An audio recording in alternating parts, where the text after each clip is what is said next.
Hmm. Hey, yo. What's going on, everybody? Happy Monday. Welcome back. Happy Monday. Happy Monday. Nearing the end of November here. How many days we got left? Well, tomorrow's the last day of November. Shit. Gearing up for December here. Let me turn this light on. Really don't think that makes any difference, but it's all good. Gearing up for December here. Finishing off the month of November strong. Today, I got a quality call that I'm going to be hoping to make and connect back with the seller. We came to a verbal agreement on Saturday night for 145. That was the last video that I just dropped, titled Lead Follow Up. Again, dated back on Saturday, the 27th, if you want to go check that out. She responded to my text campaign. And this is why I knew it was going to be a hot lead.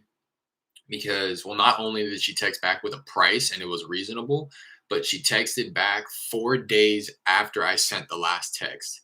And this was all automated. So I sent her a text on Monday last week, along with a ringless voicemail, no response. Tuesday, text, ringless voicemail, no response. And this is all automated. So I'm not going in and manually sending these. It's just automated once I add her to the top of the campaign.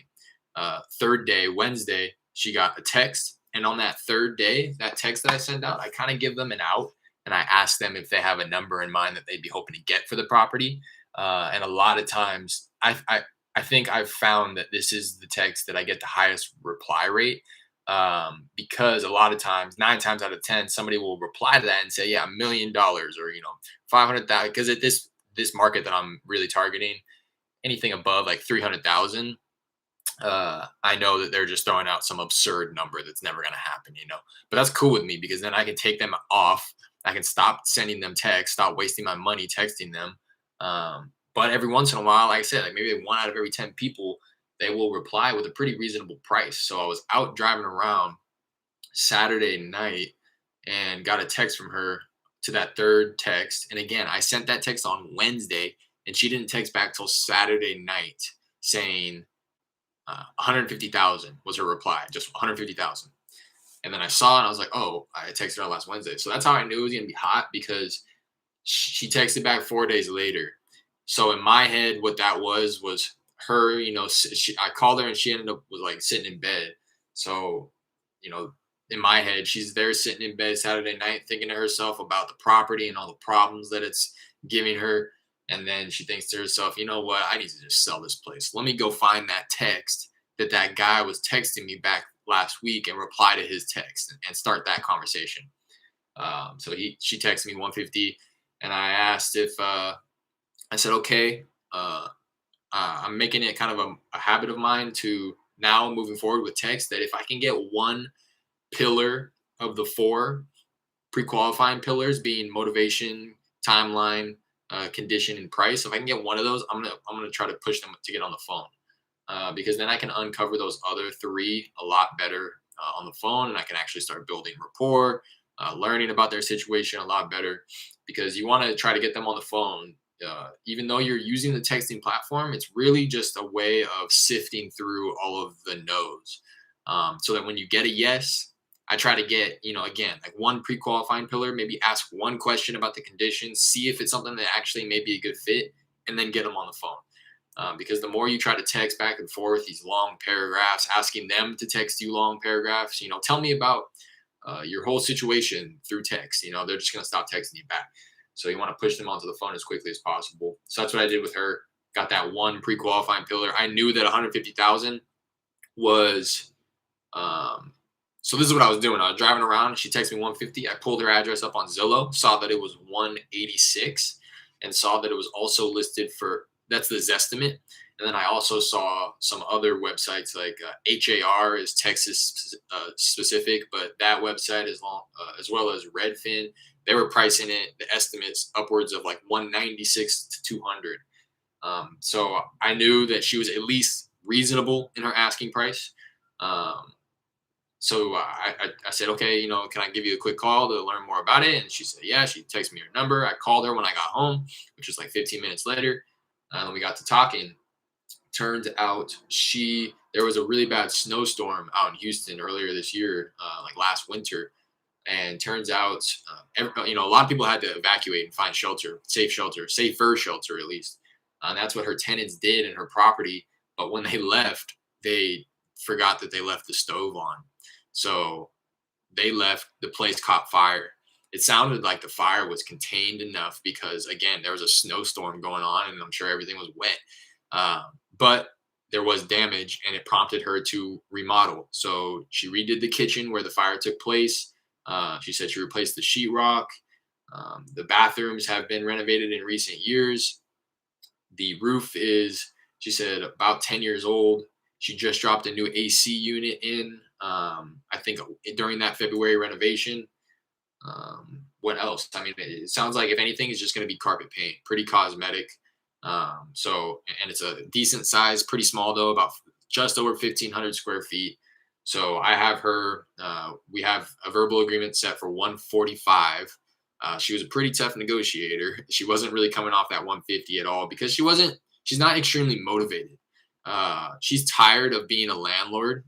That's her motivation, and she's a tired landlord. She's expressed that she's just done dealing with the tenants, and she always feels like they're taking advantage of her. And especially because she's a woman, this is what she mentioned. Especially, she says, especially because I'm a woman, I know that people are targeting me, and I feel like they're just trying to take advantage of me in any way they can. They're just looking for small window of opportunity, and they'll take advantage of me.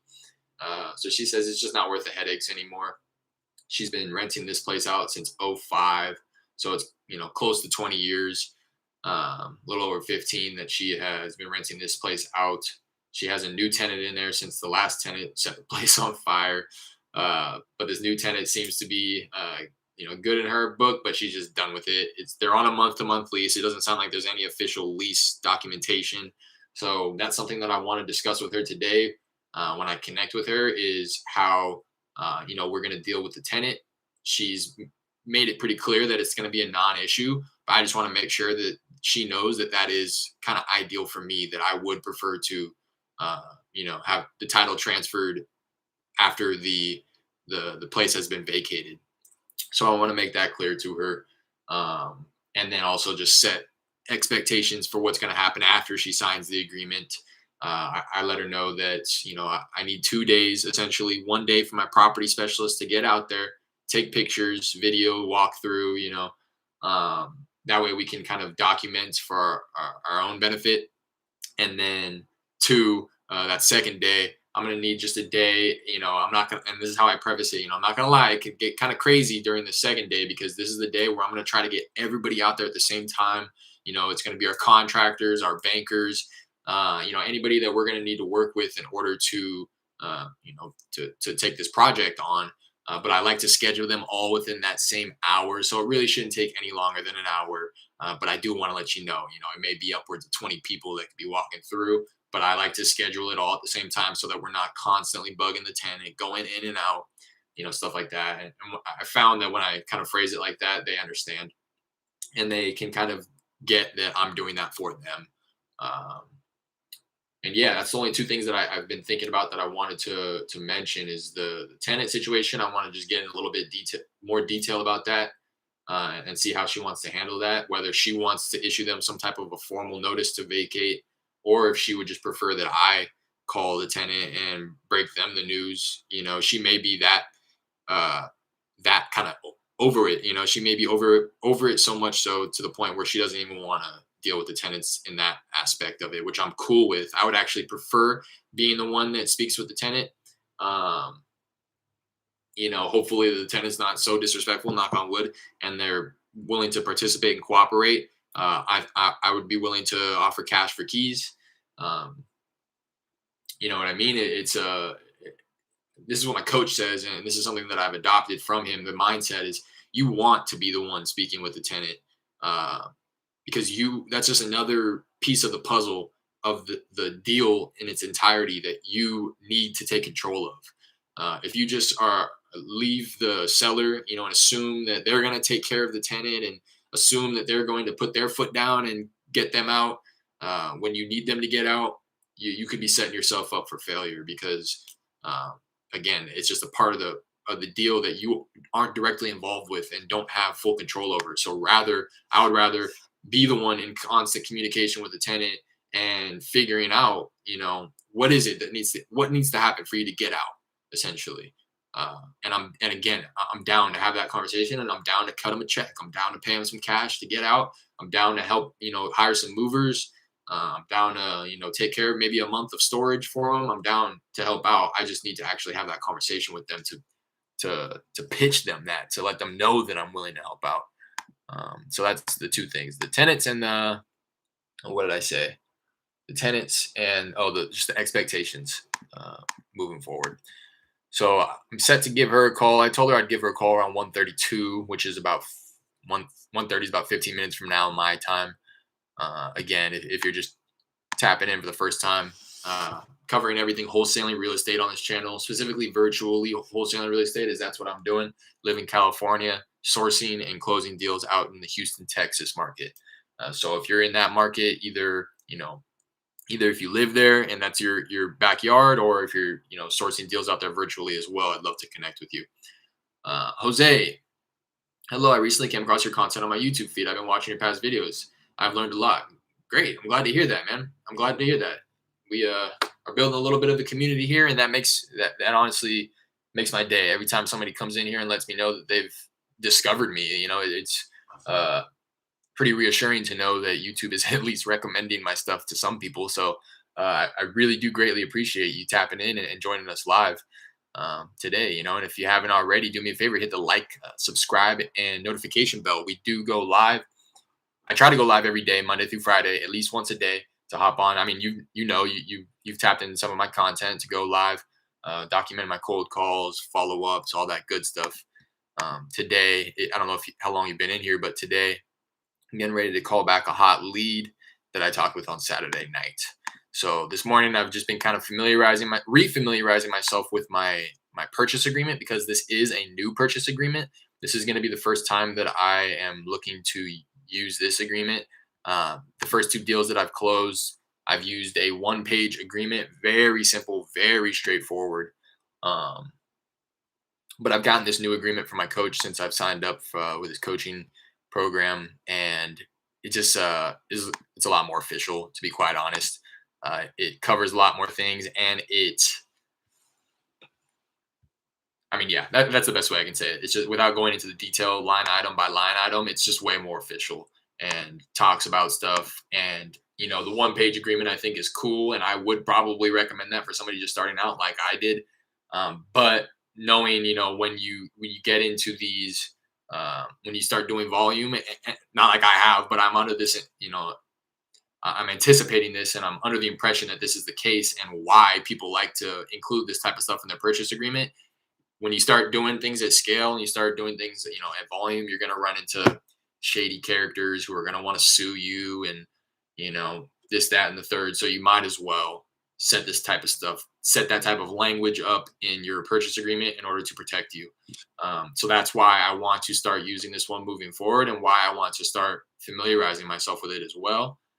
Not only for that aspect of it, knowing why the language is in there and what it's doing for me, but also so that I can be educated enough on it and familiar enough with it to be able to communicate that to the seller. So if he or she has any questions or concerns with any of the language in there, I kind of have a way of explaining it. And this was something that I got from my old job. Same thing. When I was offering settlements in insurance, they would want to, go line item by line item to make sure they knew exactly what they were signing. And it was like but the best people, the best closers who were getting these settlements, they had a response to every single line item. It comes with experience, obviously, but there are ways to practice. Go through your purchase agreement line item by line item, and just imagine, what would anybody have a question about this?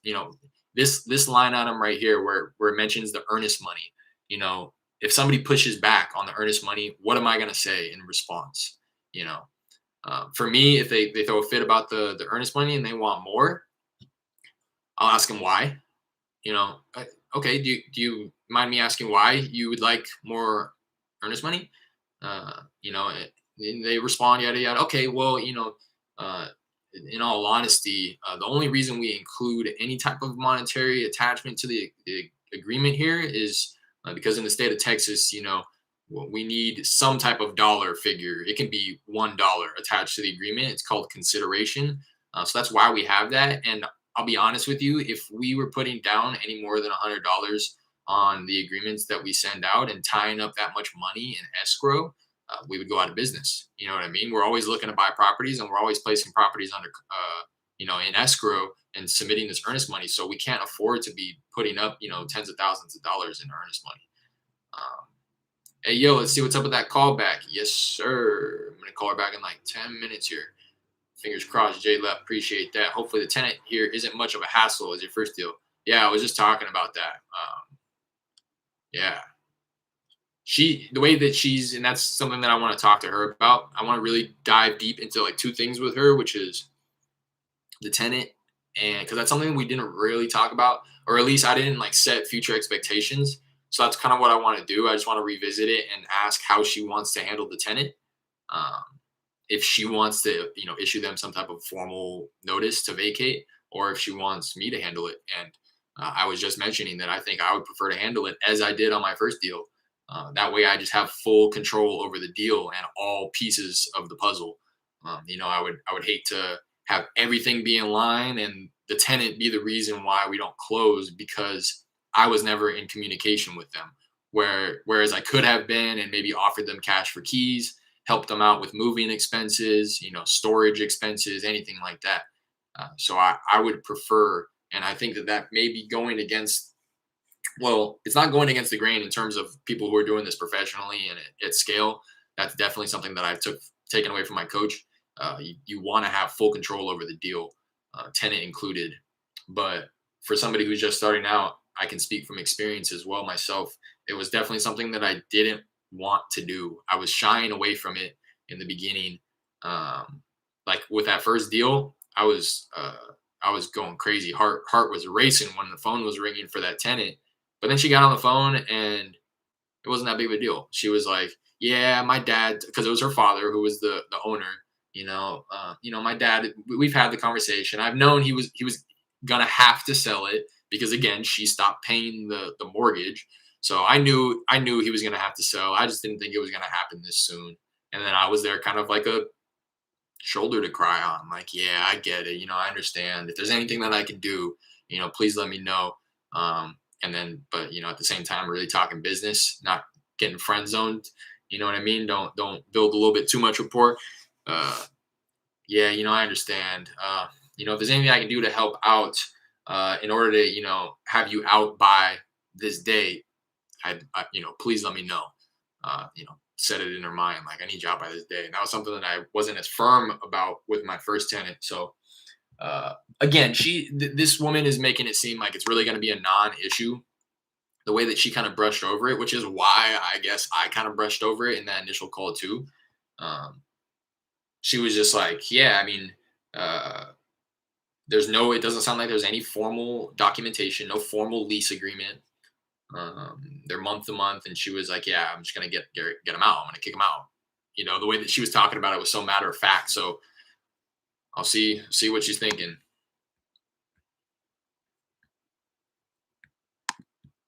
I'm going to pull her address up here in prop stream so that I can.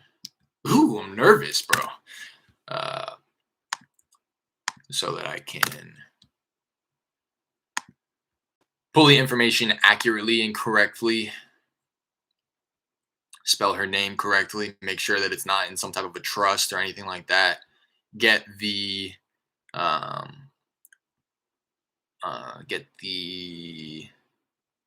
what am I trying to say?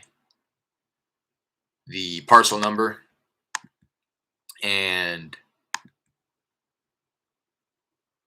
legal description is the word I was looking for. Yeah, there we go. Legal description and parcel number. That was another couple things that I added to my new contract new agreement. I don't know if you guys caught that or if I've ever really mentioned it, but that was something that I forget who I got that from, but it's definitely something that I try to practice is not calling it a contract, but an agreement. Same thing goes for your buyers, like not calling it assignment contract. I always try to refer to it as an assignment agreement. It's just a lot less intimidating, especially on the seller side, when they feel like they're signing a contract. And even the word signing, uh, it could be a little bit intimidating. I don't really know what else you could say, but like, well, I just said to my buddy the other day, you're referring to it as a John Hancock. That's an alternative. Like, if I can just get your John Hancock at the bottom of the agreement, shoot, I might just do that. But yeah, that's just a little note. Hopefully she answers. I'm not even gonna say that. What, Derek? What? Put that type of energy in the universe. Tripping. Crazy. Of course she's gonna answer. She's gonna answer. She's gonna sign, and I'm gonna get it assigned by the end of the week. Tripping, bro. What? What? Let me do some push-ups real quick. I need to get these jitters out. You know what I mean?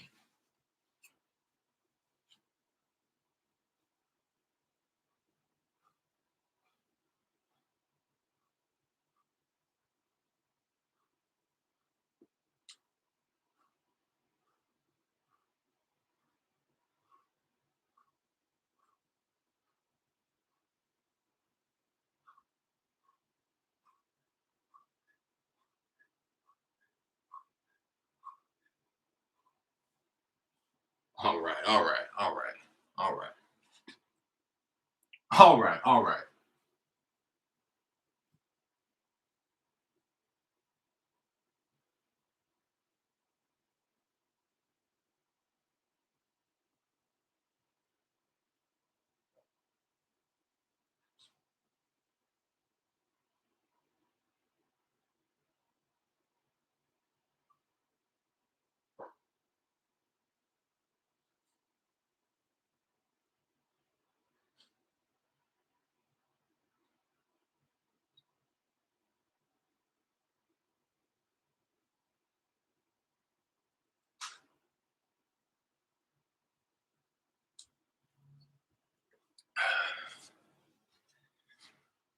When did you say you would call her? I'm gonna call her right now. I said I'd call her at 1:30. Excuse me, 1:30 her time.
Gosh, I regret doing those push-ups. Now I'm out of breath.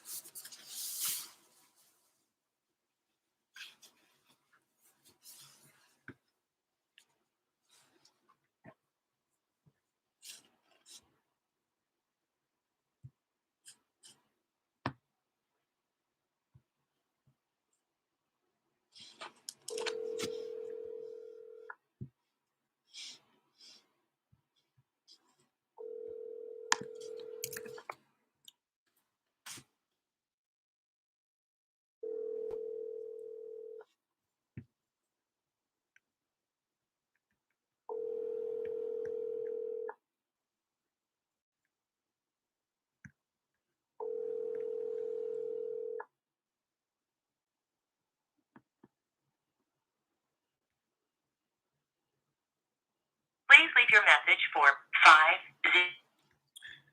Let it breathe for a minute, and I'm gonna call her back. If you recall, I'm not really tripping about that. If you recall, when I first connected with her, I actually called her 3 times, 2 or 3 times before we actually connected. She's just an older woman, I think, that isn't sitting right by her cell phone like these youngins are. The morning workout routine works wonders, bro. Yeah, I know I need to get back on my game. I used to hit like 100 push-ups, 100 squats, something slight, just body weight right when I woke up, like right when I woke up. I fell off that though. I need to get back on pace. The gym in my apartment is just so whack. I can't even bring myself to get down there. There's like no equipment. I live in a pretty small complex. Give her another call right now.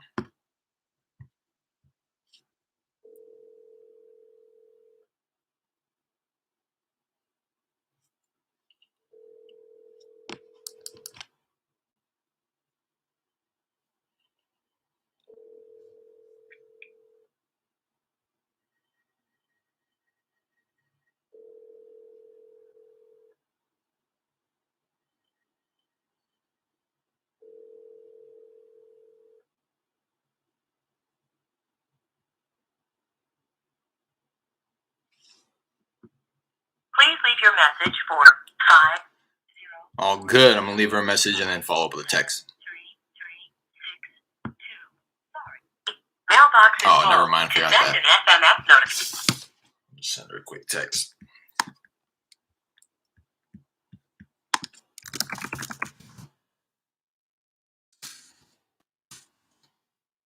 Hey, Marilyn. Give me a. I'm not gonna be that direct. Hey, Marilyn. Yeah, I am. Give me a call when you're free so that I can walk you through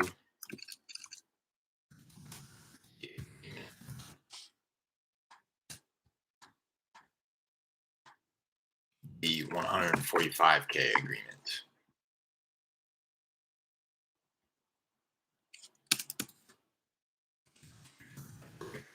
Is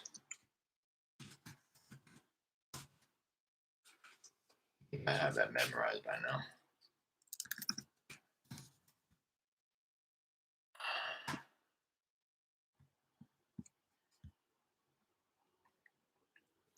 And yeah, I'm not tripping about that because she said she had 2 doctor appointments today. Exactly. That's what I was gonna say. Got this, bro. Thank you.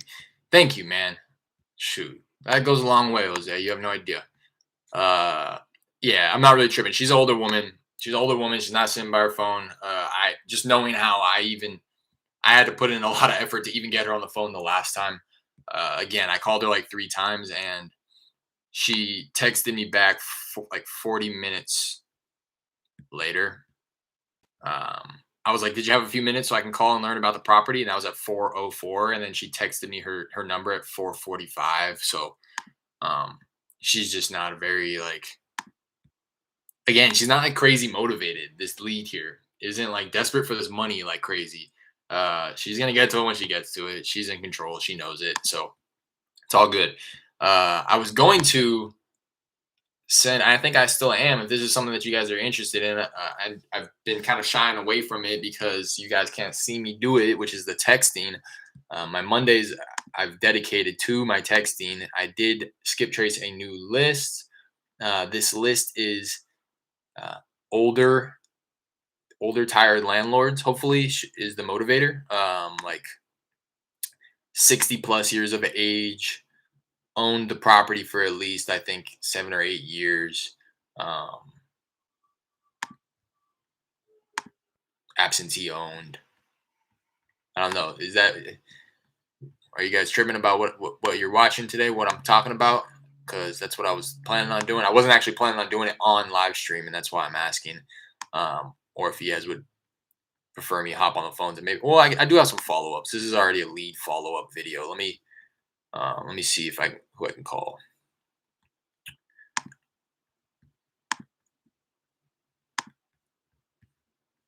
This gentleman said that he will sell for 125. This was a reply to the first text, and this was back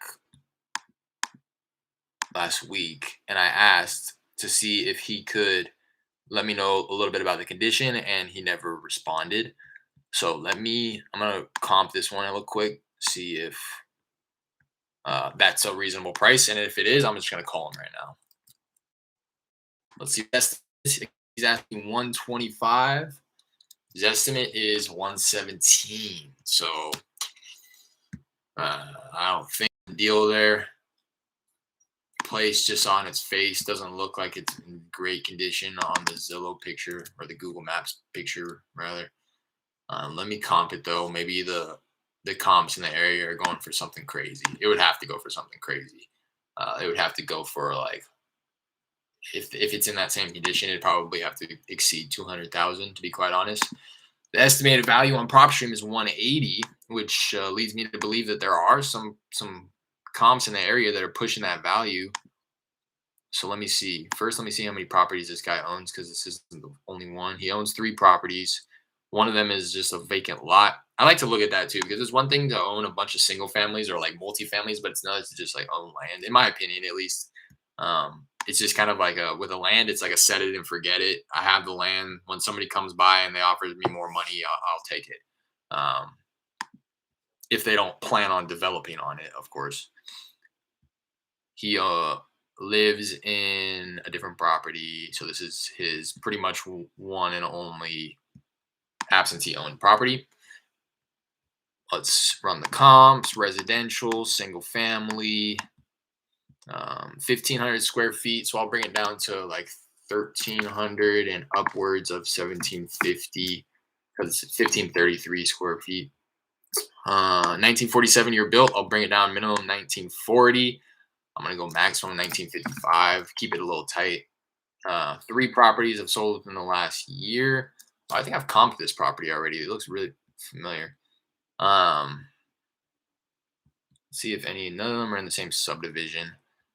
I'm going to push the min and max of square footage to 1,200 and 1,800. See if anything else is up. I get 2 more properties that way. So let's see. Again, none of these are in kind of same subdivision. Let's look at number 3. This is on the same side of the kind of a railroad here. Sold for 125 back in February of this year, 3-1. That's probably going as is. None of these properties are selling for anything less than or more than 180, except for this one that's right on the other side of this railroad. It sold for 249 with an extra bath, making ours 239. Theirs has 200 extra square feet, which would probably bring ours to like 219. Pretty much same size lot, 3 years newer. I call ours like 215 max ARV 215. Max. Because again, the ones on the other side, on our side, are not going for that high. I want to pull them up in Redfin to see if they were sold as is. The most, it went for 160 on market for 100 days, 4 2.5 beds and baths compared to our 3-1. So we're looking at like a $25,000-$30,000 discrepancy. Ours could probably go for 130. Theirs is 100 square feet bigger. Ours could probably go for 120, and their lot's like 3,000 square feet bigger. So I mean, you could probably call just them appreciate the consideration. Let's see what this one looks like if it was sold as is.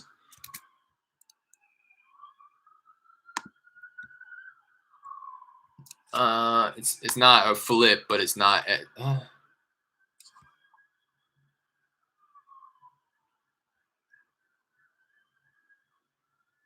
Plumbing under back house has leaks from snowstorm. See, again, I mentioned this the other day, but being like familiar with your market it goes a long way. You know, if I didn't know what the snowstorm was, I would never be able to have the conversation with the sellers about it and ask if they ran into any plumbing or electrical issues due to it. I mean, yeah, this place isn't a flip, but it's rent ready. And again, it sold for 160, and said ours could probably go for like one way less than that. 125 or something. I mean, yeah, It may be worth giving this guy a call. Should I call him? I'll just give him a call. I'm just gonna give him a call.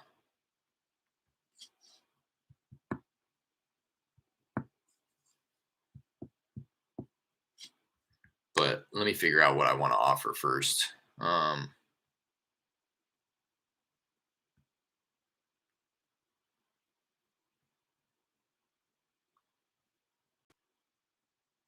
Hmm,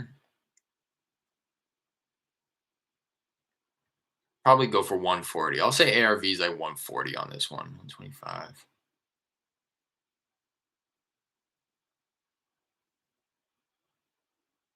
Like 145. Because I do see some comps that justify that. So I would need it at like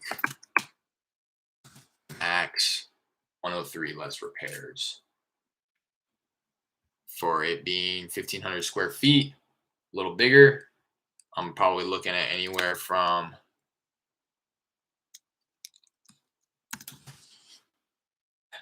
like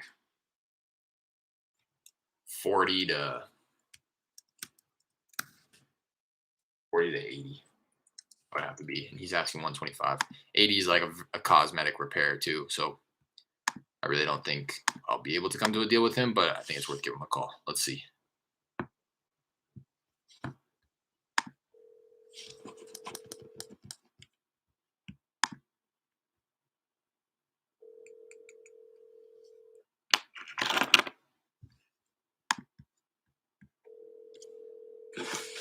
Hello?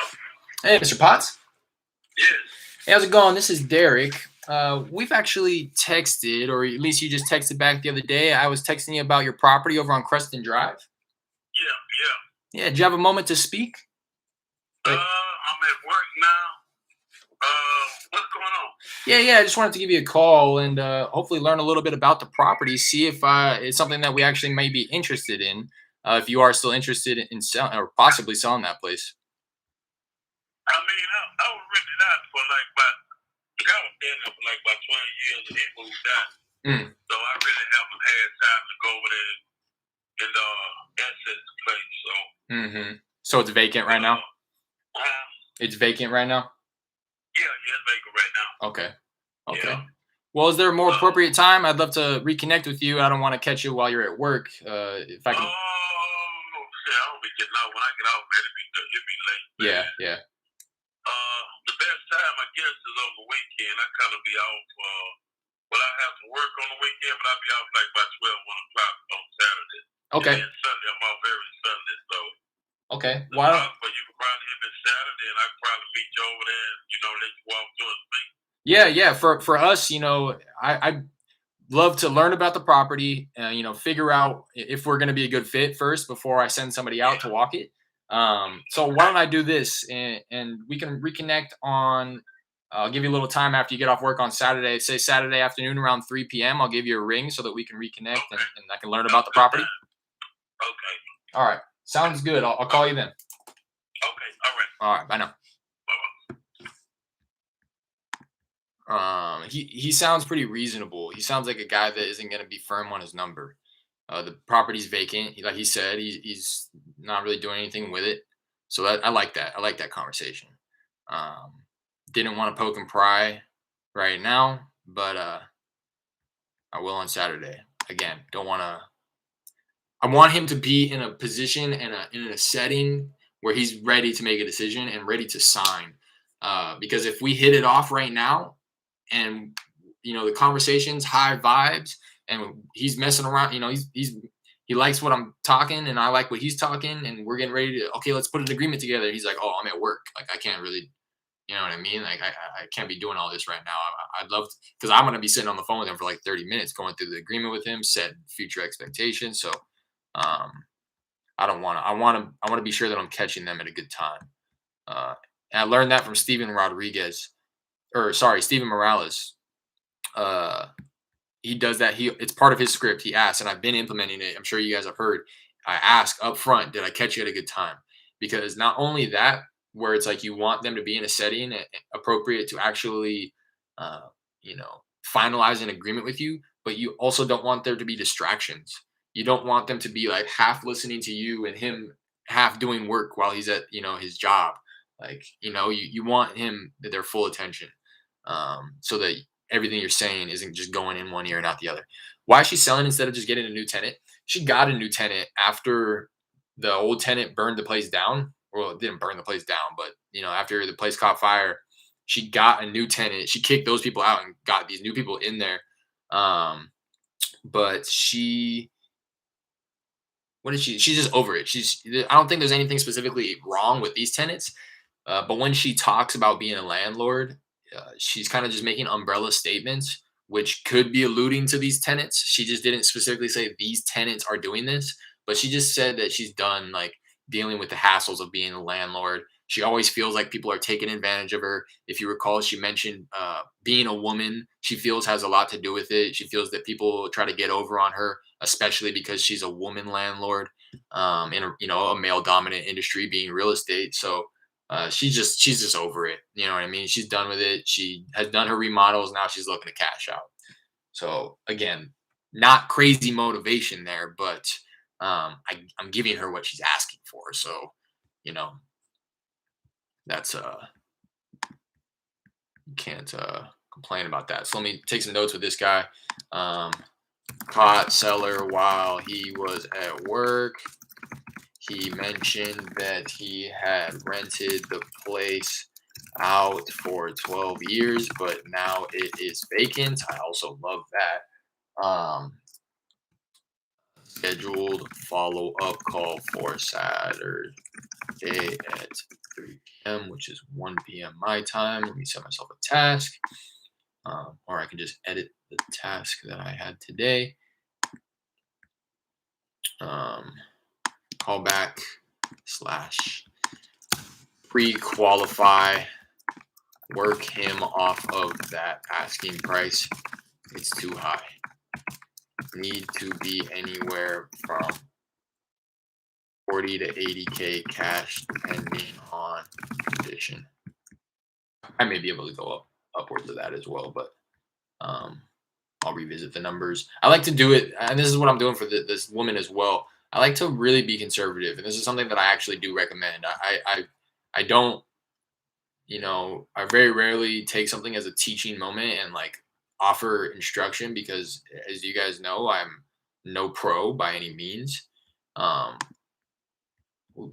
just I really wanted to just document myself doing all this stuff, but in doing so, I've learned that I do have bits of information that other people don't have. So what I was going to say is I don't know what the hell I was going to say.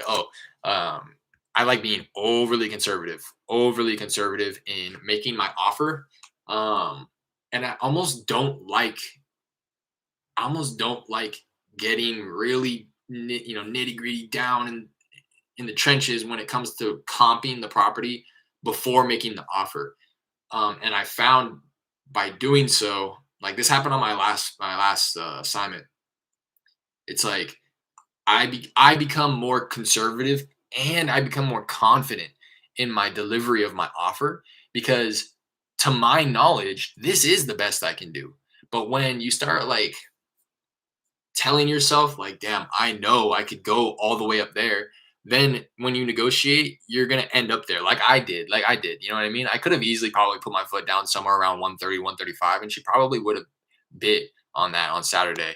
But I just went all the way up to 145 because I knew I was running the numbers very intensely and I knew I probably could still make a deal up at that price range.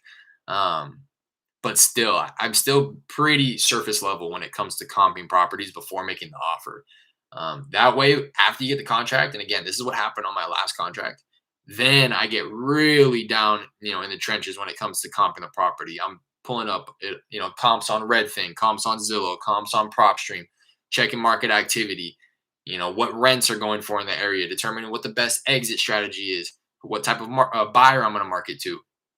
And you'll find that by doing that, or this is what happened with me. I guess I'm speaking from experience. I surprised myself like, wow, this property could actually sell for way more than what I think. You know what I mean? So that was pretty much like what happened on Saturday with JLEP. I think it was JLEP where you were like, "Are you sure 145 doesn't work?" And then I went and I actually went down, got nitty gritty with it, and I was like, you know what, I think 145 will work. So for this one, I think it is going to be really tight because I've already done that for the most part. But for like this guy on that conversation that I just had, I'm gonna like leave it at that. I know that I need to get him down to at least 80K, and that's on a cosmetic. If it's gonna be anything more than that, I'm gonna need him, 50, 60K. Anything lower than that, I'm gonna need him down at like 40. And at that point, it's just like lot value, and you may even just want to tear it down and build some new construction, and that's something that I'll consider as well. That's another type of thing that you want to look at when these properties, at least in my market, when you're offering that little for a smaller place, it's probably just beneficial to tear it down and build something new if there are comps that support that, if there is new construction going on in the area. So set that follow up for Saturday. Let me see who else I can call right now. That was a good one though. As surface level as that conversation was.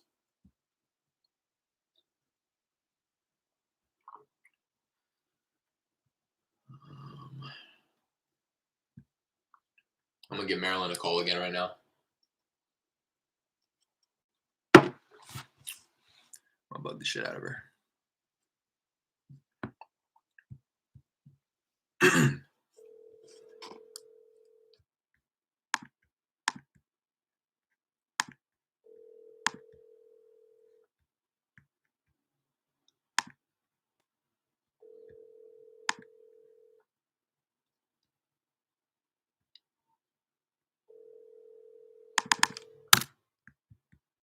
Hello? Hey, how you doing? Hey, I'm doing well. How are you? Yeah, I'm sorry. I had a doctor's appointment today. No, I know. Forgot about. Yeah, no worries, no worries. Did I catch you at a good time right now? Not really. Okay. When did I call back or? Let's see. Okay.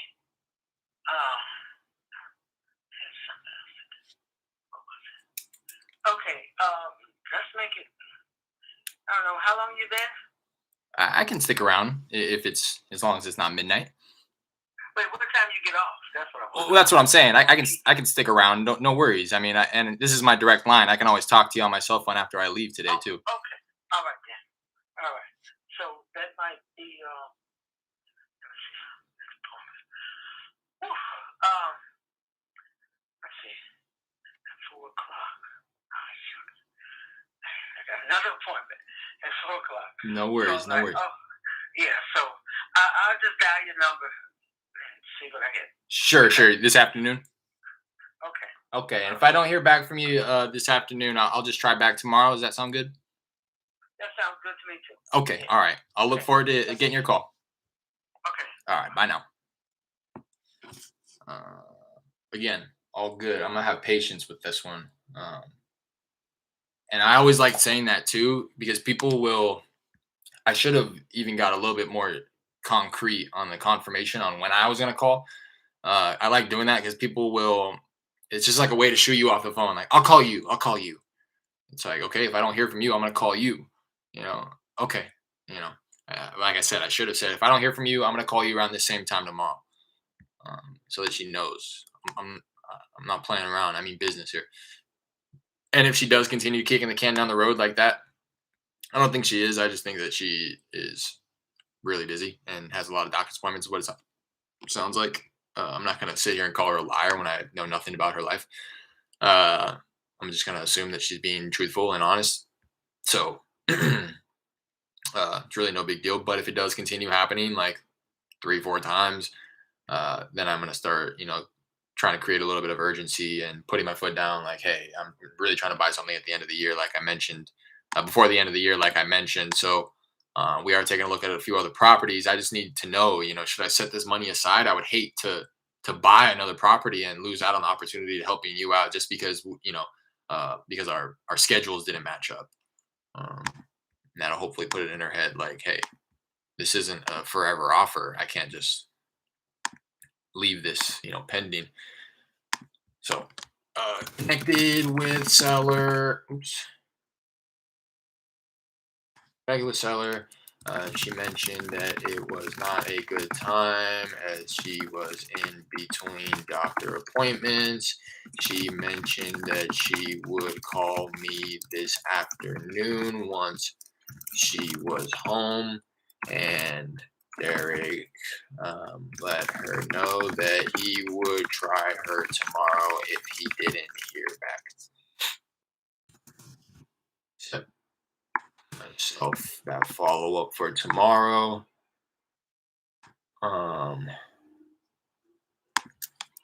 Hear back from seller, question mark. If not, call to go over contract and have her sign and set future expectations of property walkthroughs, talk about tenant vacating the property and title company. Call her tomorrow around that same time. See who else I can call. None of you guys said that you wanted to see the texting, so I'm gonna take that as a sign. Probably just nip that in the bud for now on the live stream. This gentleman I spoke with, this is the one where, let's pull it up. I spoke with him and he was looking for 250K. I definitely think I can give him that. I'm gonna try to work him down a little bit. 250K. This is a new construction play. If you were to salvage the property, I think I'm reading my notes here. I think ARV is 385 to 400 max, but new construction is going well over 1 million. And people are buying lots smaller than this one for close to that same amount, which is about 340,000.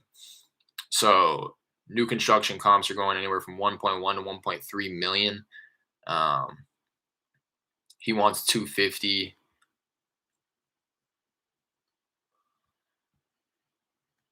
People are buying lots for 400,000 and knocking down the property. So I mean, if I can get him at 250,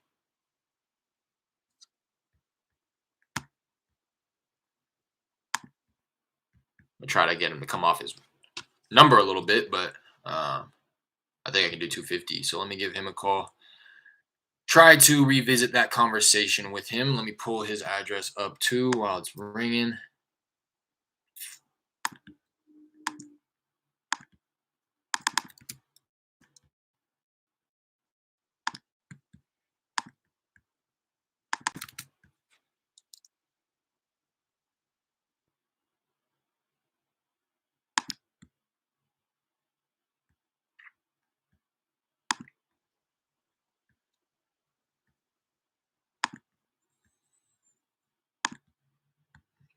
No need to run comps. I've already run comps on this one. So I know I can pretty much go 250, but I'm going to try to work them down some.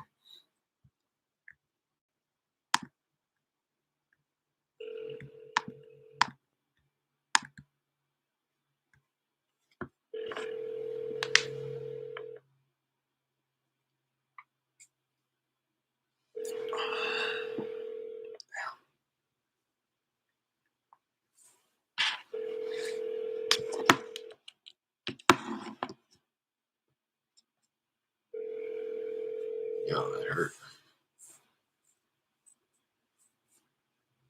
This is Steve with Kelly Pipe. Please leave me a message and I'll get back to you as soon as possible. Thank you. At the tone, please record your message. When you've finished recording, you may hang up or press 1 for more options. Hey, Steve, this is Derek. Giving you a call on your property over on Maybank Drive. If you recall, we spoke a week or two ago about the property there. My partner had a chance to drive by, so we have taken a look at the outside. And we're pretty sure and we're pretty confident that we can be in the ballpark of what you were looking for, around that 250,000 offer price range there. So if that's something that you're still interested in, please feel free to give me a call back. Again, my name is Derek, and this is my direct line, 832 324.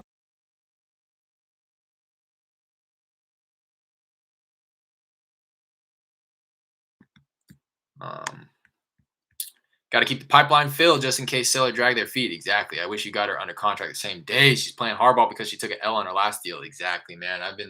I regret not having her jump out of bed. I think I was being overly nice about it, and I was like, "Oh no, don't get out of bed, like don't do that. I'll call you."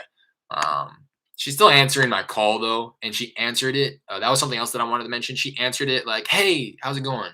Like she's clearly saved my number, and I love hearing that. She knew exactly who I was, why I was calling, and she at least had the decency to let me know that it wasn't a good time. Hey, I will call you. You know, like it's one thing to just not to ghost me completely, and another thing to like let me know, like, yeah, just not right now, not right now. I'll call her for the till the end of time. As long as she's still answering the phone and telling me that there's still a possibility of her selling, in the future, I will, like I said, I will follow up with her till the end of time. But you're exactly right. Got to keep the pipeline filled so that this one deal isn't going to make or break me. Um, so that gentleman didn't answer. Left him a voicemail, so I'm not going to double tap him. I'm going to say, filed that voicemail. Text them though. Text it. It makes it pretty simple to text because I'm right here on the texting software.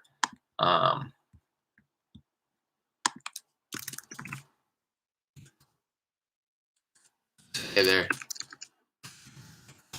Just wanted to round back to see if you still had interest in selling your place there on a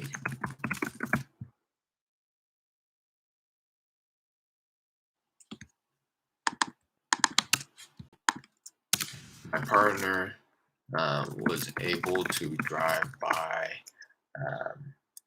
and we're I almost want to make him an offer through text. I'm not going to, but just because we're so close in numbers, it's like I have that urge to do it. My partner was able to drive by and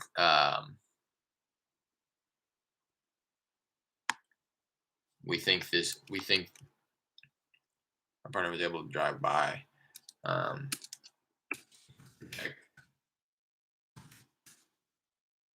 They just wanted to run back to see if you still had interest in selling your place. So I'm gonna drive. My partner was able to drive by and check the place out. And we'd love to make you an offer. Maybe he'll just text me right here, like, my partner was able to drive by and check the place out, and we'd love to make you an offer. Give me a call when you get the chance. Give me a call on my direct line. You get a chance.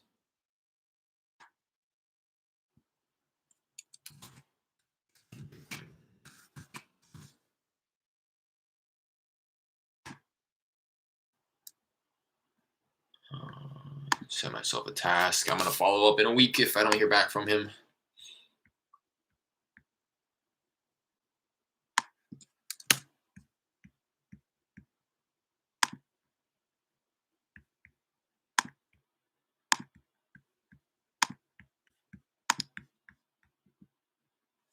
See who else we got today through texting.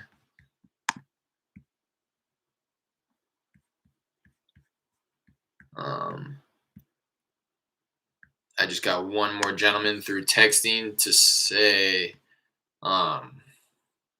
just want to ask if the deal has closed. Because when I texted him, he said he was already going under contract or he was already under contract.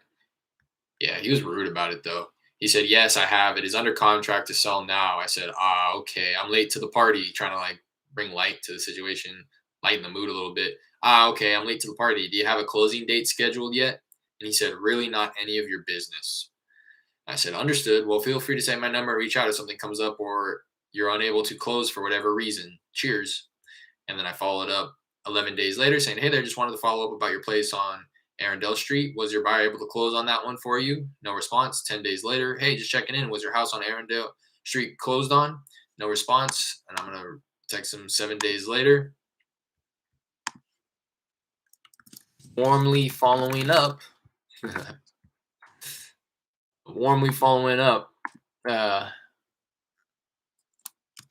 Has the deal for your place on Arundel Street been funded?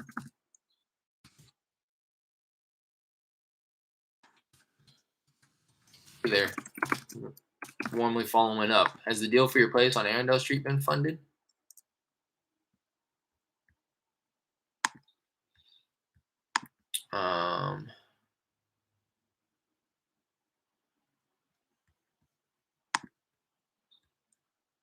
No response. I'm gonna follow up at the end of this week because now it's nearing the time where it probably should close. He said it's under contract to sell on the 1st, so it's been about 30 days since he's gone under contract. So I want to start to increase the frequency and how often I'm following up. So I'm gonna follow up on Thursday, or yeah, I'm gonna follow up on Thursday, 2 days or 3 days from now. Oops. That's everybody here. Let me pull up my dialer, see if there's anybody I can call through my dialer.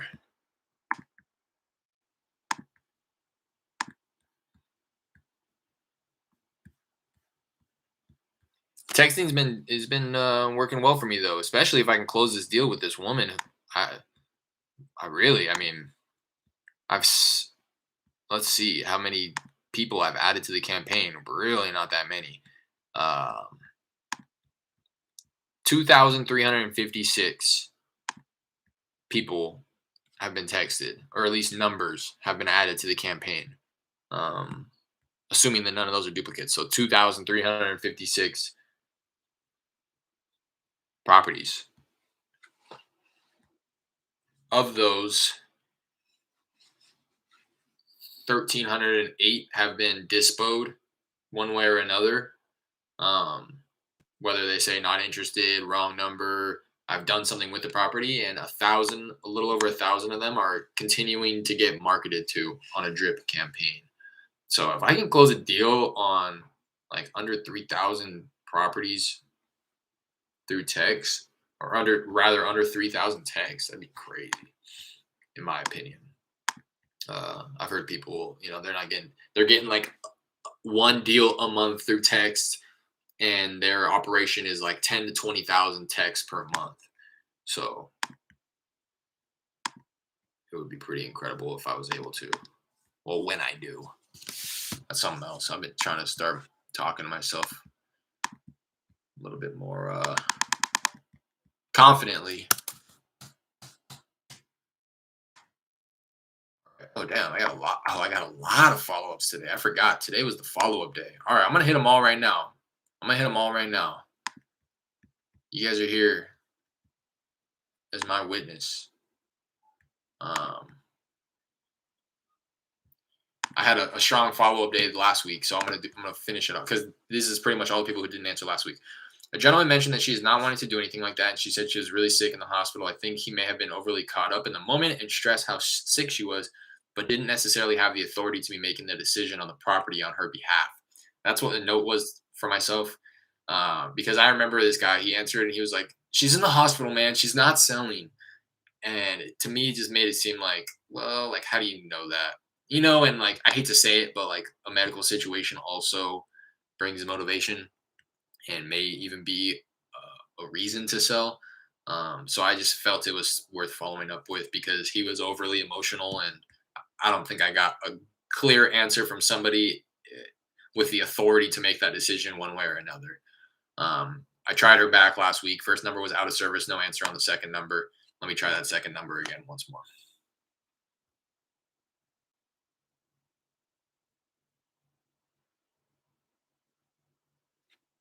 I wonder if I can dial it from right here. No, it doesn't look like it. I just want to hesitating to call these type of people off of my Google Voice number, like I mentioned before. Follow up Monday. Let's get it, CWL.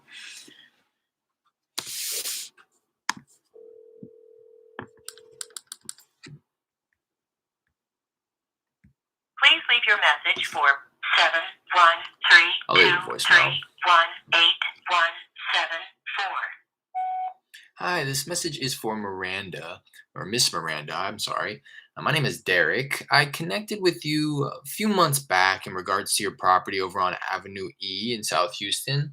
You had mentioned that you weren't interested in selling at the time, but asked for a call back in the future to see if anything's changed. So that's what I'm doing now, just rounding back, seeing if you've given it any more thought. Again, my name is Derek, and if this is something that you may be interested in, please feel free to give me a call back. This is my direct line.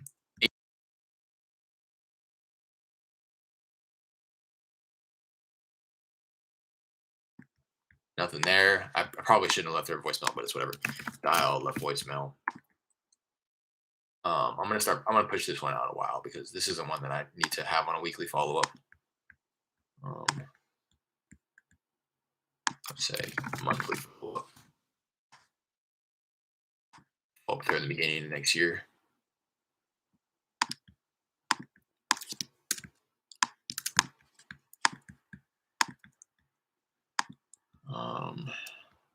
Victor, I haven't talked to Victor in a while, but he is wanting to sell. Told me himself. He just wanted to get up. He wanted look at his number right here popped up on the suggestions on my Google Voice. I didn't even have to dial it. He let me know that he wanted to sell. He just wanted to do right by his tenants and give them some time to move out.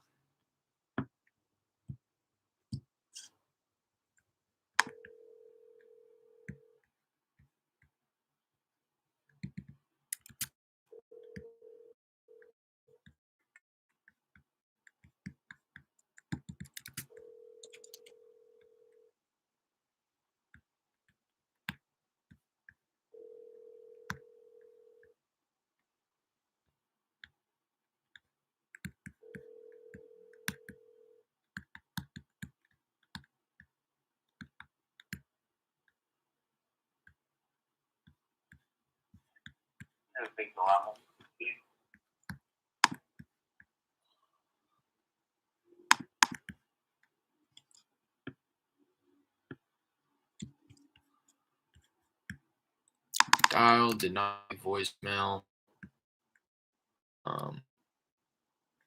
He's on a bi-weekly follow-up right now. I think I'm just gonna keep him at that. Push this out 2 weeks. Oh, he's on a monthly follow-up. Keep him at that. 29th of November. I'll follow up then, Mike. The Monday of Christmas week, the 20th. 3-week follow-up. Just so that I can catch him before the holidays. I don't want to push this one out so far that it's next year. Because he has told me that he wants to sell. He just wanted to, again, give his tenant a formal notice so that it didn't catch them off guard. And then he also had a piece of land that he said that he wanted to sell, but he owns that with a partner. So he wanted to make sure that he was considering his partner and wanted to have that conversation with his partner before we started talking about the land. This guy, Francisco, I'm sure you guys have heard me call him before. I've offered him $50,000 for his lot of land for ever. Last time he was like, I just need to talk to my wife about it. That was back a little over a month ago. I tried him a couple weeks ago. He didn't answer, so I'm going to try him again today.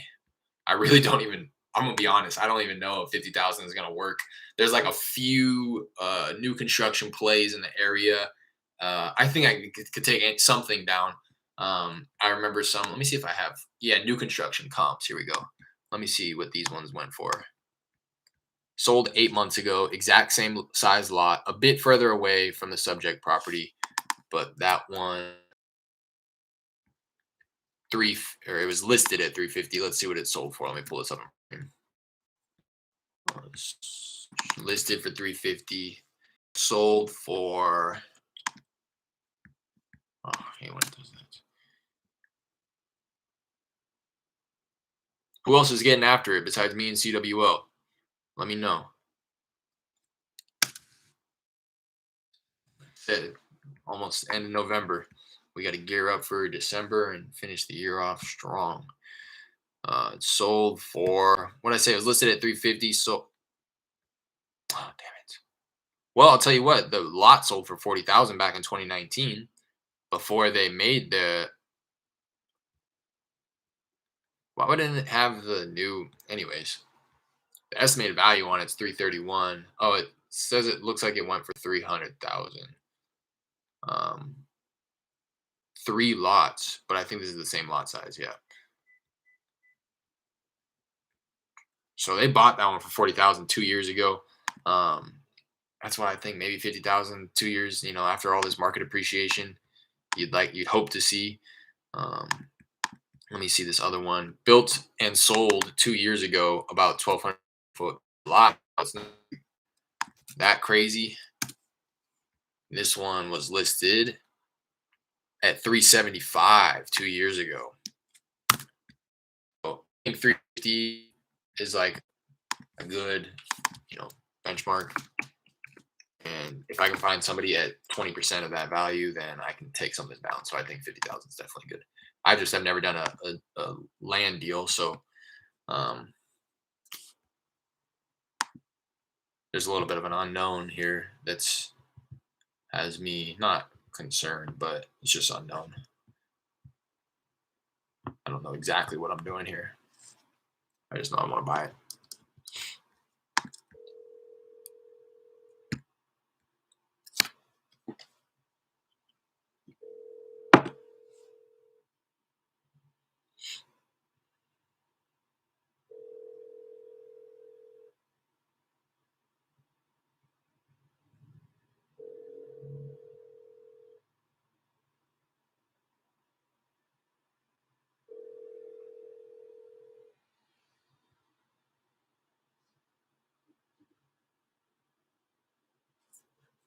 Please leave your message for 2-1.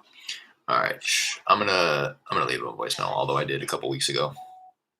Hey, this message is for Francisco. This is Derek. Sorry, I'm sure you're tired of hearing from me, but just wanted to round back, see if you've given any more thought to possibly selling your lot there on North 7th Street out in the port. Just wanted to remind you that we are willing to offer 50,000 cash for the lot there. I know last time we spoke, you were just wanting to speak with your wife about that offer there. It seemed like you were interested, but just wanted to get the wife's approval on it, which I understand. So just looking to reconnect. Feel free to give me a call when you get this, and if it is still something that you're interested in, let me know one way or another whether or not you're interested. Because I'd hate to keep bothering you here if it's not something that you're actually interested in. So let me know one way or another. Give me a shout on my direct line here, 832. I'll talk to you soon. Give him an out on that one. A little pullback. He may just call me and say, no, I'm interested. Dial, left voicemail, pull back a bit. Said to let Derek know one way or another because he doesn't want to continue bothering him. Because again, this is the same type of situation I was talking about earlier. Like, I'm going to continue following up until because at one point in time, you were entertaining an offer that I made you. So I'm going to continue following up from the end of time. And if you don't want me to, it's gonna require you to call me or text me and tell me to stop. And that may sound aggressive, but it's really not, because again, if Francisco really didn't want me to text him, he would have been told me, yo, stop texting me, stop calling me. I changed my mind. But he hasn't said anything about that. Every time I connect with him, he's like, yeah, that's good money, man. 50,000. Let me talk to the wife. It's always, he's always considering it. So to me, that tells me that if he's not answering and telling me to stop, what it means is he knows, he has my number saved. I've had that type of conversation with him. He knows it's me and he's intentionally ignoring me. But again, he's not telling me to stop calling. So he almost wants me to continue bothering him because he wants me in his back pocket. So when the day does come and him and his wife are like, you know what, let's go call Derek. I have his number. He calls me every week. You know what I mean? And they'll call me then. That's the hopes, at least. So by giving him that out and saying like, yo, let me know, like, am I bothering you? I'll stop calling. Hopefully, it's kind of a tactic and it's kind of a risk, but hopefully, Victor just called me back. Let me call him. Hopefully it's, a thing where he's like, again, wanting to keep me in his back pocket. Let me call Victor right back. Did I leave him a voicemail? No, I didn't.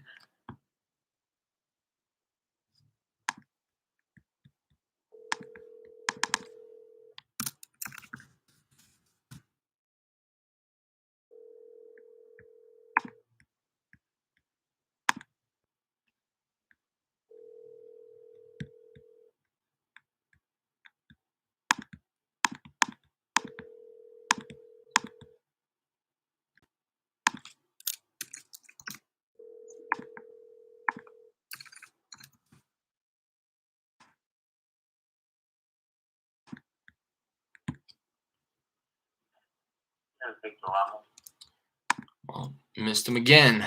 Playing a little bit of phone tag here, but that's all good. I'm gonna run comps on that hit as well. Hopefully he calls me back. Some good activity right in his division. Got 4 comps. One of them is a rental, so I got 3 solid comps. One sold August 13th for $195. Same beds, baths, same square footage, same lot size, 1 year newer. So $195. That's our ARV. Boom. Easiest comp in the world. Let's see. This one went for $180 just to be sure. $180 in July. It sat on market for 139 days. Same beds, bath. Almost 200 square feet smaller, but the lot is bigger. It's almost lot's too big. And this one sold, I would imagine, as is at 115. So I'm looking at the one that I first read off. That's on the same street as us as well. It's literally right down the street. It's just the perfect comp. So 195 is our comp or our ARV. So I would need to be in the area of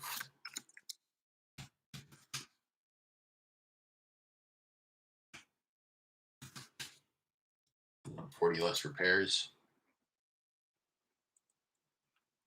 on a, what did I say, like 1,500, exactly 1,500 square feet, 1,506. So not exact, but 1,506 square feet on that. I would, need to be anywhere between 80 and 120, depending on condition. Let me see if we ever topped price. And let's see what same ARV. I had my max. I have estimated repairs at the max, but I don't think we ever talked about it.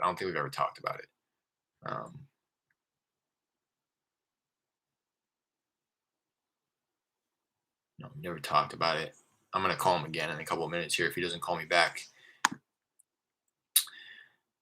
When cold calling the first time, do you leave a voicemail? I don't leave voicemails any times I cold call. You're going to, in my opinion, you're going to burn through your numbers too quickly. People are going to start flagging you as spam much more frequently than if you weren't leaving voicemails.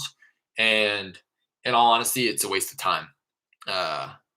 Out of how many people that you actually talk to, how many of those are going to be interested? To me, I like to set a benchmark for myself where I get like a hot lead, like every 50 conversations I have with the correct homeowner. Because you're going to get a lot of wrong numbers and fax machines and stuff like that. So every time you get on the phone with somebody that you're actually trying to get a hold of, I like to set a benchmark for myself for about 1 out of every 50 is like a hot lead, meaning somebody where it makes sense that we work together and, their timeline is, they want a quick sell. They have a reasonable expectation of price. The condition may be poor, anything like that where it makes it a good fit. That's what I'm considering a hot lead. And somebody who wants to sell within the next 60 days is the most important. If they're like, yeah, I want to sell, the condition is shit, I'm really, really motivated to sell it. And I just, want to wait 6 months. It's like, well, that's not a hot lead in my opinion. It's a warm lead, but not a hot one.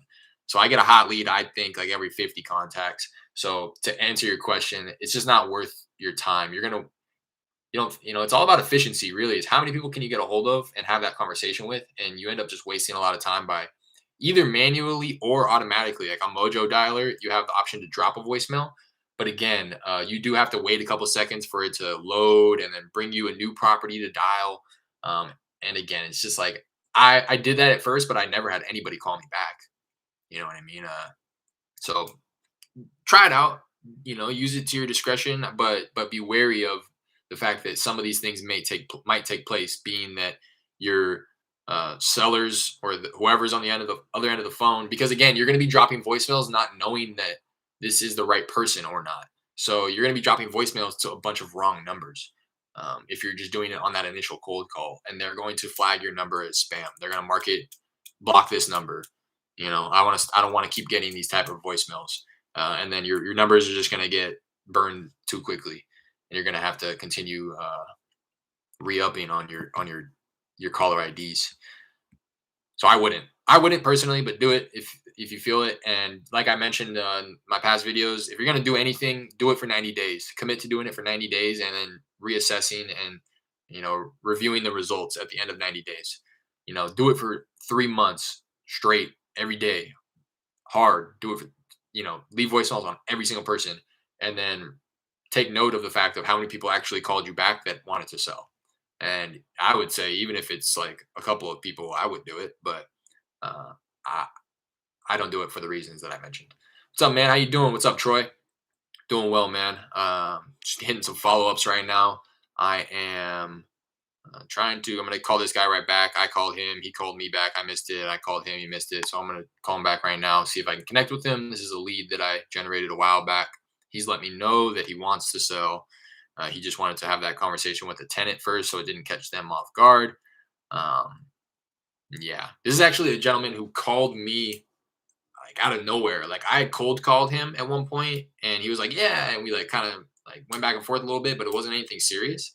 And I put him on a follow up, and I followed up with him with no success for like months, and then out of nowhere he called me and was like, "Hey, just want to let you know." And this it's so funny. This is serendipitous. Like I didn't plan for this, but this guy is exactly why I have said all day today. If at any point they express any interest, I'm going to continue following up with them till the end of time or until they tell me to stop calling them. So this guy, for this reason, because this guy calls me out of nowhere, like, "Hey, I've been getting your voicemails, I've been getting your missed calls. I appreciate you continuing to follow up with me. I wanted to let you know that I am interested in selling. I just need to, get my ducks in a row first." So the fact that he called me, you know what I mean? It's again probably because he was thinking to himself in that exact moment, or had a conversation with somebody about the property, and he's like, "You know what? Let me give this guy a call. He's been calling me. He's very clearly very serious about buying the property. Let me give him a call and see what's going on." So there's definitely benefit in continuing to follow up, even if they're not going to answer. Just how frequently you want to follow up with them, because it's not worth following up with somebody every single day if they're never going to answer. Let me give him a call again. If he doesn't answer and doesn't call me back after this one, I'm gonna let it rest for the day on this guy.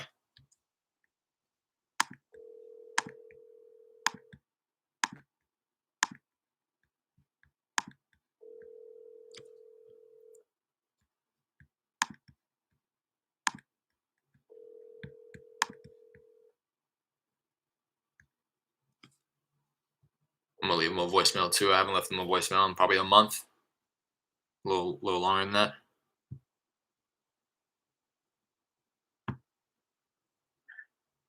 Victor Ramos, please delete the name and number, and I'll get back with you as soon as I can.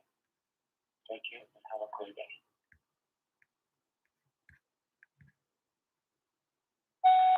Hey, what's going on, Victor? This is Derek. I saw that you had given me a call back, but we're playing a little bit of phone tag here. Just looking to reconnect about your property over there on Texas Street. I know last time we talked, you had let me know that you were interested in selling. You just wanted to kind of have that formal conversation with your tenant, so it didn't catch them by surprise, which I completely understand. Do me a favor, give me a call back if it's something that you're still interested in. Again, we can pay cash, and we can kind of close as conveniently, to your schedule as you'd like. We were looking to pick up one more property before the end of the year, so if it's something that you're interested in handling quickly, we can see to probably getting you paid before the holidays here. So again, if it's something that you're interested in, feel free to give me a call back. My direct line here is 832-32. I'll talk to you soon. All right. Dialed. I'm gonna edit this now and say dialed. Did not leave voicemail. Seller called back and call was missed. I think it's worth noting that, like he called me back. Dialed again and voicemail. It may even be worth bringing his follow up a little bit. Right now I have it.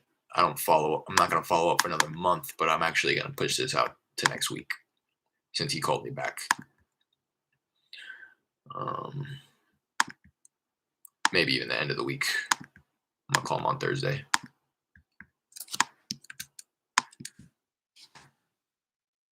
All right, let's see who else. Oh, Francisco, did I just called him, right? Yeah. Okay, I just need to push his out. What is he on right now? Type of follow up. He's on like a bi-weekly follow up. I'm gonna start pushing him out monthly for sure if it's not already. Yeah. I'll call him beginning next year. First week, January. Just keeping the pipeline full, Troy. That's what's up, really. Appreciate you guys tapping in here. It doesn't look like anybody's in it right now, but if you are in here and if you're watching this after the fact, I would greatly appreciate if you hit the like button there for me. It really does help me out. And if this is the content that you're interested in, please feel free to subscribe. We'd love to have you join us on one of these live sessions. I'm back. Phone died. All right. I was worried. Shit. And you're talking to myself. Getting ready to call this person. This was somebody who I was having really good conversations with. I've talked with about this lead on the channel a lot. This gentleman's name is Harry. He's taking care of his mother and his grandmother. His mother is a dialysis patient and is looking to get a kidney or liver transplant, whichever of those organs are affected. And his grandmother has early onset dementia, I believe, or Alzheimer's, and he's pretty much the primary caretaker for all of them. And they have a couple of properties that they're juggling, and he doesn't really know who's going to move into which one. But we're talking about this one property that they're considering selling. And at one point, I had offered him 40 to 50,000, and he seemed fairly interested. He sounded like he didn't even think he was going to get that much. But then I called back, and it's difficult because I'm calling them on their landline. And I called back at one point, and the mother answered, and she was like, "Yeah, we'll sell for 150,000." I was kind of like rude, and then I was like, "Okay," and I kind of just let it go. And now I've called back since then with no answer. But I'm gonna continue following up just to see if because 150,000 is unreal. That's not gonna happen. No way. So and Harry, that's what's frustrating about it is Harry, the son, knows that. Before I had that conversation with her, and she was like, "Yeah, 150,000." Her son was like, a couple weeks before that, told me, my mom thinks that she can get like 150,000 for it. I told her she's crazy. I know I'm not gonna, and that's when I pitched it. Yeah, we'd be able to offer somewhere in the $40,000 to $50,000 range cash. And he was like, "Yeah, you know what?" And he was open to it. But he, same thing, just wanted to have a conversation with his cousin because it sounds like his cousin has done work on the place, and he didn't want to insult the cousin by selling it for something crazy low when it sounds like he may even owe his cousin some money for the work he did on the property, stuff like that. But then I've never been able to get Harry back on the phone. So I'm going to give him a call right now, see if I can reconnect with him and hopefully not the mother. Yeah, because even all the other numbers that I have are not mobiles. They're all landlines. So I think this is probably their only number. Let me see the numbers that I ran. ARV 135. That probably has been pushed up since I last ran the comps. And then I have rehab being at like 50,000, which I think is probably pretty accurate. She told me that it's a full gut remodel. She told me that before I even started talking to the son, which is frustrating. So my MAO was 45,000. I think I can probably go upwards of 50. I'll run the comps if and when. Well, I'll start running comps right now, but I'm going to dial out as well so I don't waste my time rerunning comps for this if he's not even going to answer. So let me dial out while I'm starting to run these comps.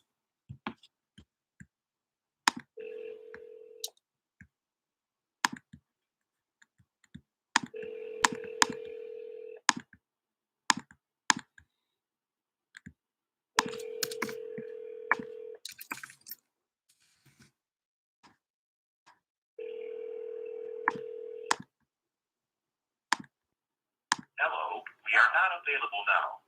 Please leave your name and phone number after the beep. We will return your call.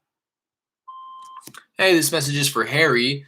This is Derek. It's been a while since we talked, but if you recall, we've been going back and forth about your property over on Bell Bay Street.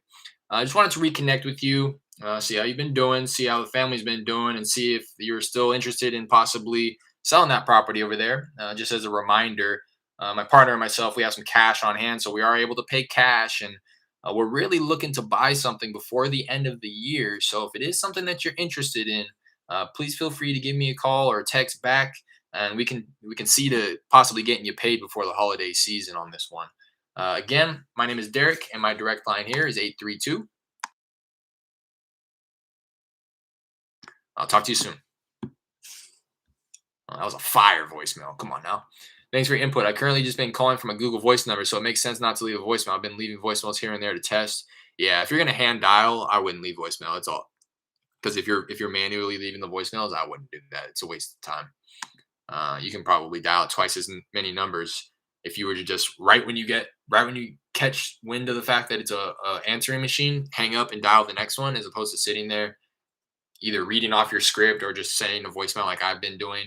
It's waste time. It wastes time when you're cold calling, not when you're following up and you've already determined that these people might be interested in selling. But again, when you're leaving voicemails and you don't even know if the number is attached to the right person, then you're definitely wasting time.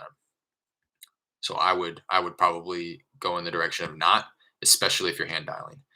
Um, Left a voicemail on that one. I would have double tapped if not, but this is kind of a sensitive one. I don't want her to answer again and then her be like, "Why are you calling back? I already told you 150,000." You know. But that was the first time I've ever been able to leave a voicemail.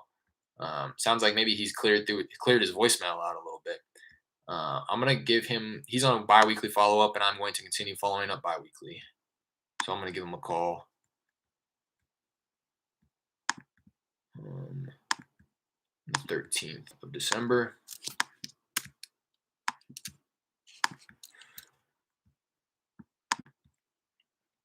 Mr. Perez here. Connected with seller, mentioned not right now, but maybe in future. That was months ago. Connected with wife, said I need to speak with husband. He'll be home in 2 hours. Ran comps. I said MAO and max allowable offer anywhere from 40 to 95, depending on the condition, with an ARV of 160. I ran those numbers about 2 weeks ago, so those are probably still valid. Since then, I've left a voicemail, dialed, didn't leave voicemail, dialed, didn't leave voicemail. He's on a weekly follow up right now, so I'll give him a call and see if I can connect.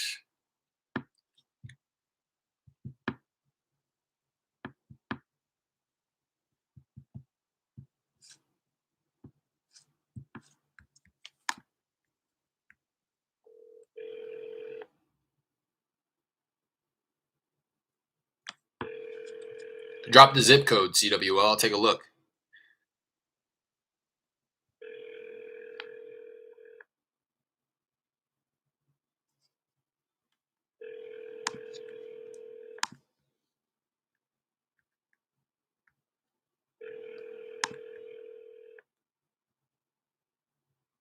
The Magic Jack customer you have called is unavailable to take your call.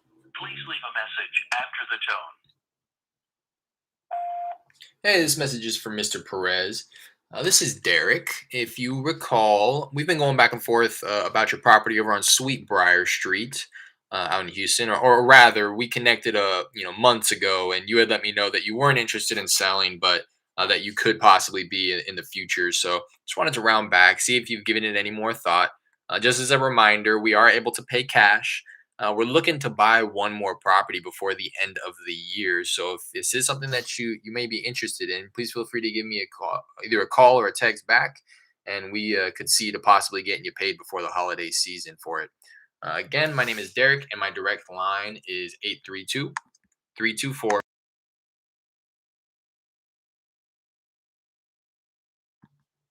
All right. 77091. Just got a lead in from the North Houston area vacant. I read it, but I want to read it out loud. Just got a lead in from the North Houston area vacant commercial building. Is there big construction going on up there? 77091. Let's take a peek. Let me know that. Yeah. And I mean, it's interesting. I've never really dealt with commercial.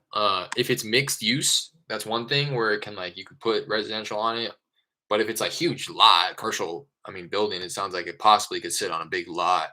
Then you probably would want to find somebody who's wanting to build like multifamily on it. let's just look in the zip code. I pull it up on Redfin. I searched Redfin. My filters are going to be, um, I'm just going to leave it open. I'm not going to indicate what property type, but I'm going to see things that have sold within the last year. How big is your lot? That's the last piece of information that I need, the size of the lot, so that I can compare apples to apples of new construction on similar sized lots. That's another thing. When you're running land comps, you don't want to like find a new construction home that is selling for $1 million and you fail to realize that it's selling for that much because it sits on an acre and yours is 2,000 square feet, so or your lot rather is 2,000 square feet. So even if somebody did build something brand spanking new on your lot, it would never compare to the one that you're looking at because of the size of the lot. So let me know what the size of the lot is to CWL if you have that information. With this guy, I just dialed, left voicemail. I'm gonna start putting him on a bi-weekly follow-up since he's on a weekly right now.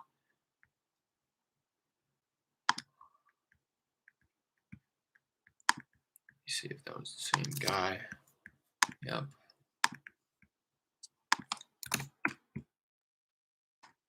Him.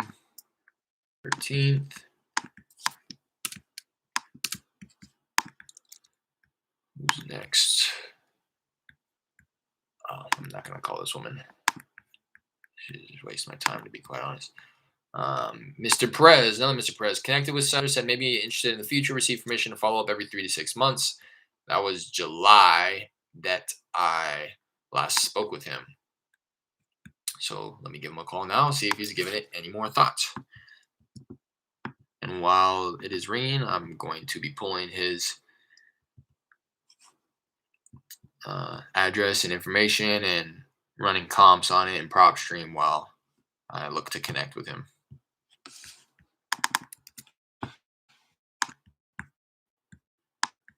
Is unavailable right now. Oh. Please try again later. Double check, make sure I have that number correctly, and just try them again. Sometimes you'll catch people like as they're on the phone or as they're getting off the phone or something like that, and then you'll call right back and it'll go right through. I've run into that a few times recently, so I'm just gonna try them again right now because I did dial it correctly. The person you have called is No, so leave myself a note. Double tapped. No rings. Available. Say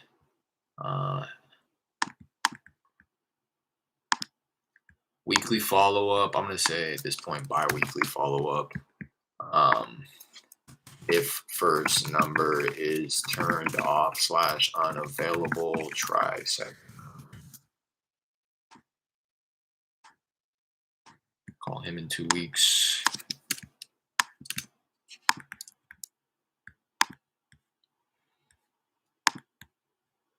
He had thought about selling in the past. His daughter lives about 2 hours away. When he was considering, he asked his daughter first, and she had asked him not to sell it because she wanted it. He said that he was thinking about moving up to the lake. Derek received permission to follow up every so often to see if anything has changed on his end. I called him 2 weeks ago and left him a voicemail, nothing back. All right, 5,100 square feet. So that's the one piece of information that I'm going to add into the filters on Redfin. So I'm just going to, again, show me everything sold in the last year that has a lot size of, let's say, minimum 4,500. What was it again? Yeah, about 5,000. So minimum 4,500 to maximum 6,500. Year built, minimum, I'm going to say 2019. So essentially what that's saying is show me everything that is sold on this size lot within the last year that was built within the last 2 years, which shows me 10 homes in this zip code. And I'm going to see all of them, for the most part, residential. So there's definitely some residential construction going on. Let's see, I kind of like, I'm going to sort it by price, high to low. So the most expensive one went for $350,000 back in September, or at least that's what it was listed at, which is a lot higher than what everything else has been going for. So I think that this 350 is kind of an anomaly, and there's something else going on there, maybe in some type of a community, because everything else, the next most expensive is 250, 245, 230, 216, 210, 200. And yeah, I mean, so 250 sold in the beginning of the year, 245 just sold a couple months ago. And these are again houses that have been built within the last 2 years. So this is new construction. Now, yo, what up, REI? Um, I did something about. I'm unable to provide crazy guidance because it's a commercial building. Now it depends on what the land is for. So if you have prop stream, I would look up the address and determine what your code is. What is that referred to as on prop stream? It's your or at least in Texas, it's county land use code, state land use code, and you can cross reference you know your glossary of codes for your specific county or state or city, and you can determine what can be built on that. So if it's a mixed use, meaning that a residential property can be built on that lot there, um, then I mean, I typically try to take 20% of ARV. So if it's, let's say it's 350 is going, I would want to get it probably under like 60,000 for any type of a spread, like a 10K spread on the land. So that's what my recommendation would be. Look into the use, the land code attached with that property, and cross reference your county's codes to determine whether or not um, a commercial building has to be there, or if a residential building could be built on that as well. Because I don't see like any multifamilies that have been built in the area. I left the filters open to show me that if there was anything like that, but I don't see anything. It's strictly residential. Let me see. Some of these are like just beyond your zip code, but they're all still just residential. Yeah.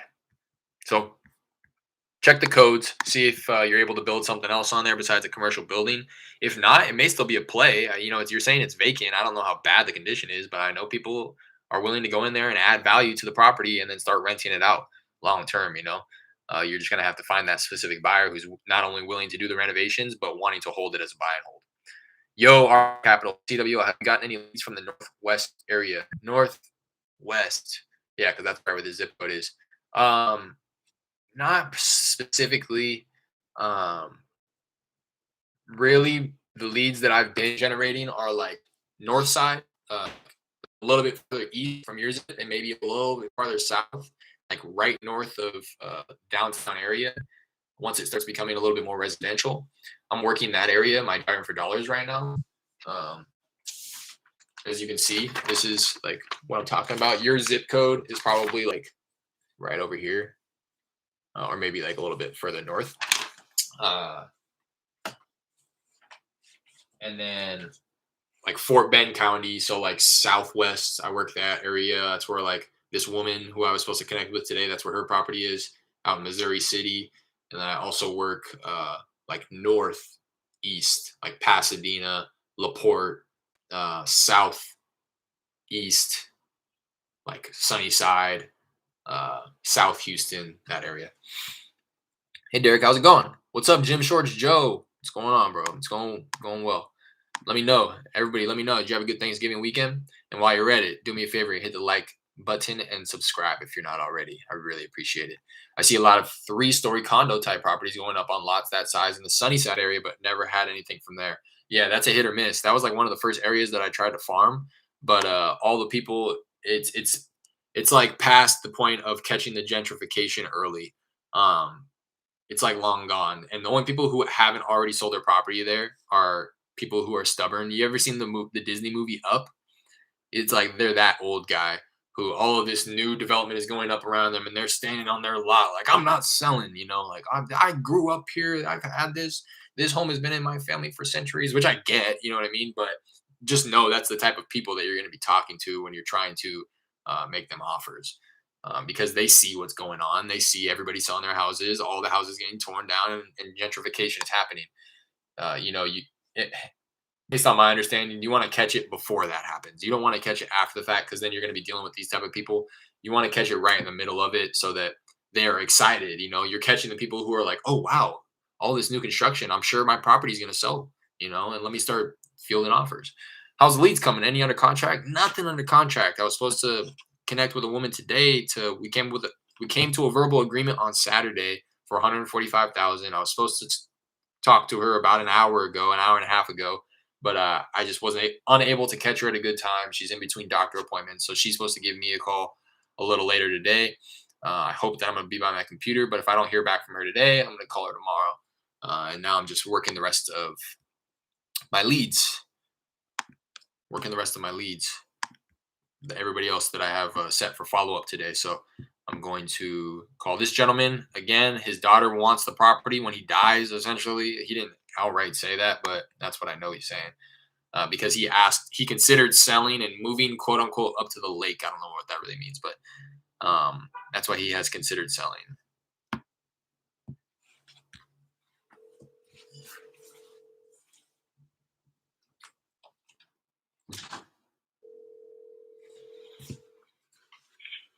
Hello.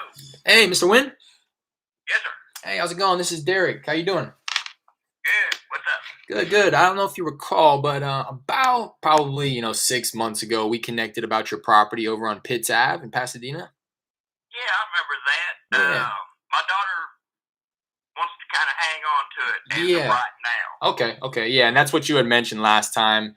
And Yeah, you kind of let me know to continue following up just in case anything's changed on your end. So But just I don't wanted have a problem with you checking in occasionally, so Okay. That's kind of what she wants to do right now. Yeah, that makes sense. And I remember you saying you were wanting to move up to the lake. You looked into that anymore? Well, I kind of want to, but even if I did, like I said, she doesn't want to get rid of the house right now. But like I said, she's going to inherit the thing. So. Right. Understood. All right. Well, I'll tell you what. I'll continue rounding back maybe every 6 to 12 months just to check in, see if anything's I don't happening. have a problem with that at all. All right. Perfect. I appreciate you taking the call. I'll talk to you soon. Yes, sir. Bye now. Like that type of call too. It's not a contract, but those are the type of people that I want to continue filling my pipeline with. I don't have a problem with you continuing to call me, because they want an insurance policy. They want somebody, if, he has a conversation with his daughter at any point in time and his daughter's like, you know what, let's just sell the place. He's going to say, all right, I know the guy. Let me call him. You know what I mean? He just called me last month. He called me a few months ago. So I'm going to call him in 6 months. I typically would cut that in half if there was like any type of real motivation there, but he's letting me know there's not. He's already let me know twice, but he's cool about it, so it's worth following up with for sure. Dialed or connected with seller. Let me know that his daughter still wants to hang on to it, as she is going to inherit it at one point in time. Mentioned he has still considered moving, quote, up to the lake, but his daughter would still hang on to the property even if he did. Gave Derek permission to follow up every 6 to 12 months.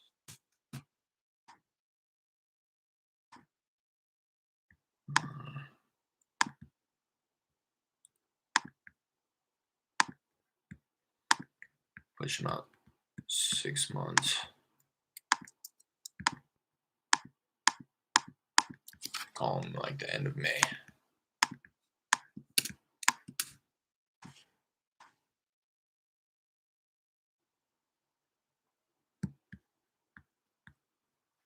All right.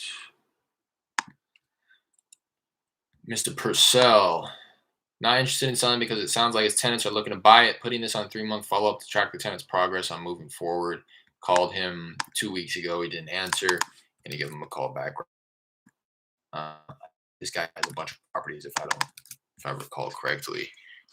I'll pull the option quickly. No, I don't see that he does. It actually says that it's owner occupied, so he may have just been lying when he said that. But who knows? Let's see. CWL, I don't know if you're still in here, but REI Capital asked if you invest in Midtown Houston.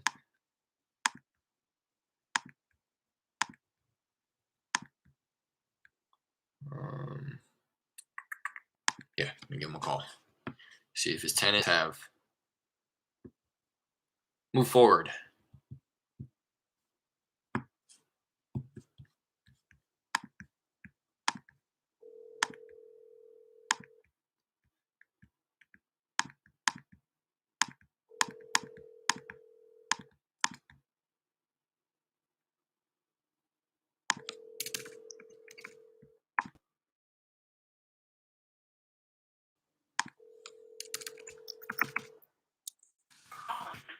To an automatic voice message system 28165. I have never left a voicemail, so I plan to right now.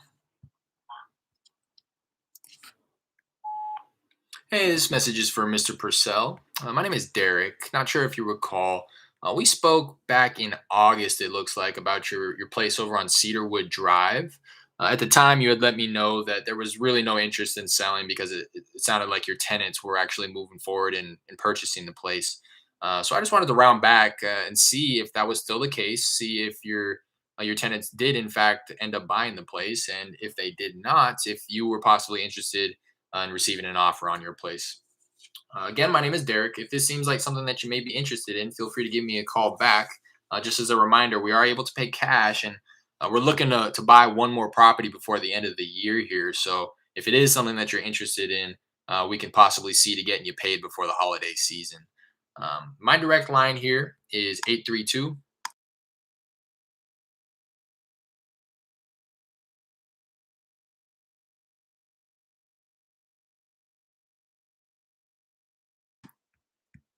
Jim Shorts, I got a buyer for my deal and also have another one under contract doing JV with marketing company now. Wow, let's go. Jim Shorts Joe killing it. Goodness gracious. Called, left voicemail. This gentleman is on a, I'm going to put him on a bi-weekly, or he's on a bi-weekly follow-up. I know he was on a weekly. Let me put him on a bi-weekly. Him on 13th, along with every single one of these other people.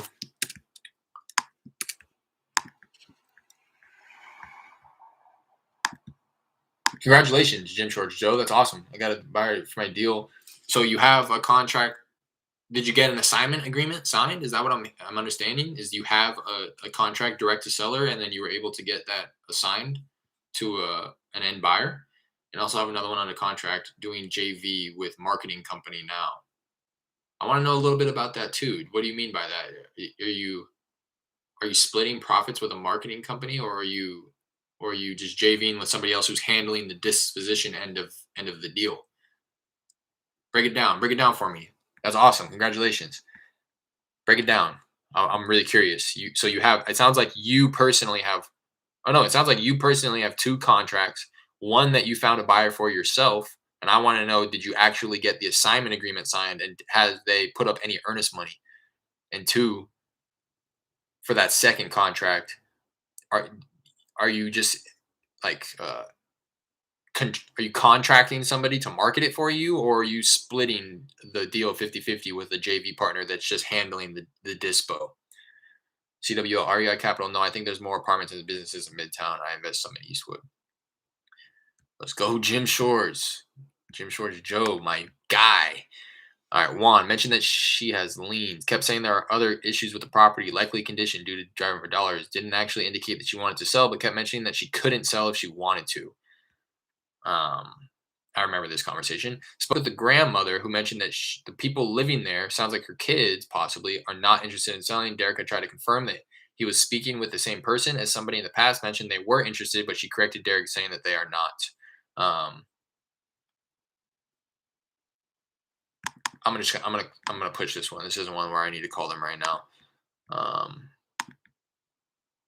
gonna push this out to next year.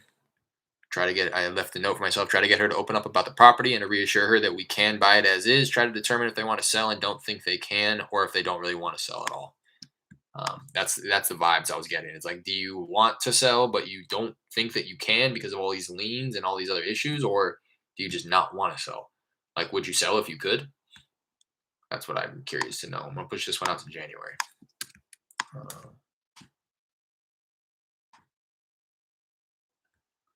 Jesse, tenant decided to buy the house. If anything changes, he will let me know. That was back in May. I connected with him 2 weeks ago. Connected. He mentioned his tenant did not end up buying the place. Asked for a call back in 30 minutes. Derek called back in 35 minutes and left him a voicemail. He didn't answer. Let me call again. That's typically a way for them to just, again, shoo you off the phone and without saying that they're not interested. I wish that he would just tell me that he wasn't interested. I got a buyer for the first and second, marketing handling the dispo. So are you splitting profits with that marketing? Like, are you going 50-50 with the person handling the dispo, or are you just like paying them a flat fee? If so, I'm kind of curious and interested to know who you're using for that. Or if it's just like a person, a JV partner. I'm going to call this guy back, Jesse. Mr. Gonzalez.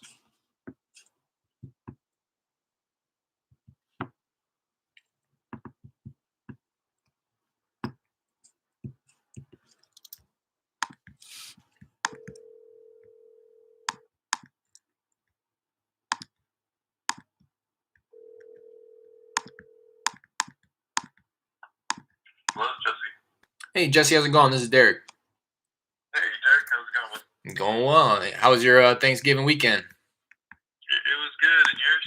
It was good. It was good. You know, it was nice to take a step back, and now that it's Monday, kind of getting back in the swing of things. But wanted to give you a call back. You know, we've been going back and forth about your place over on Parr Lane out in Richmond.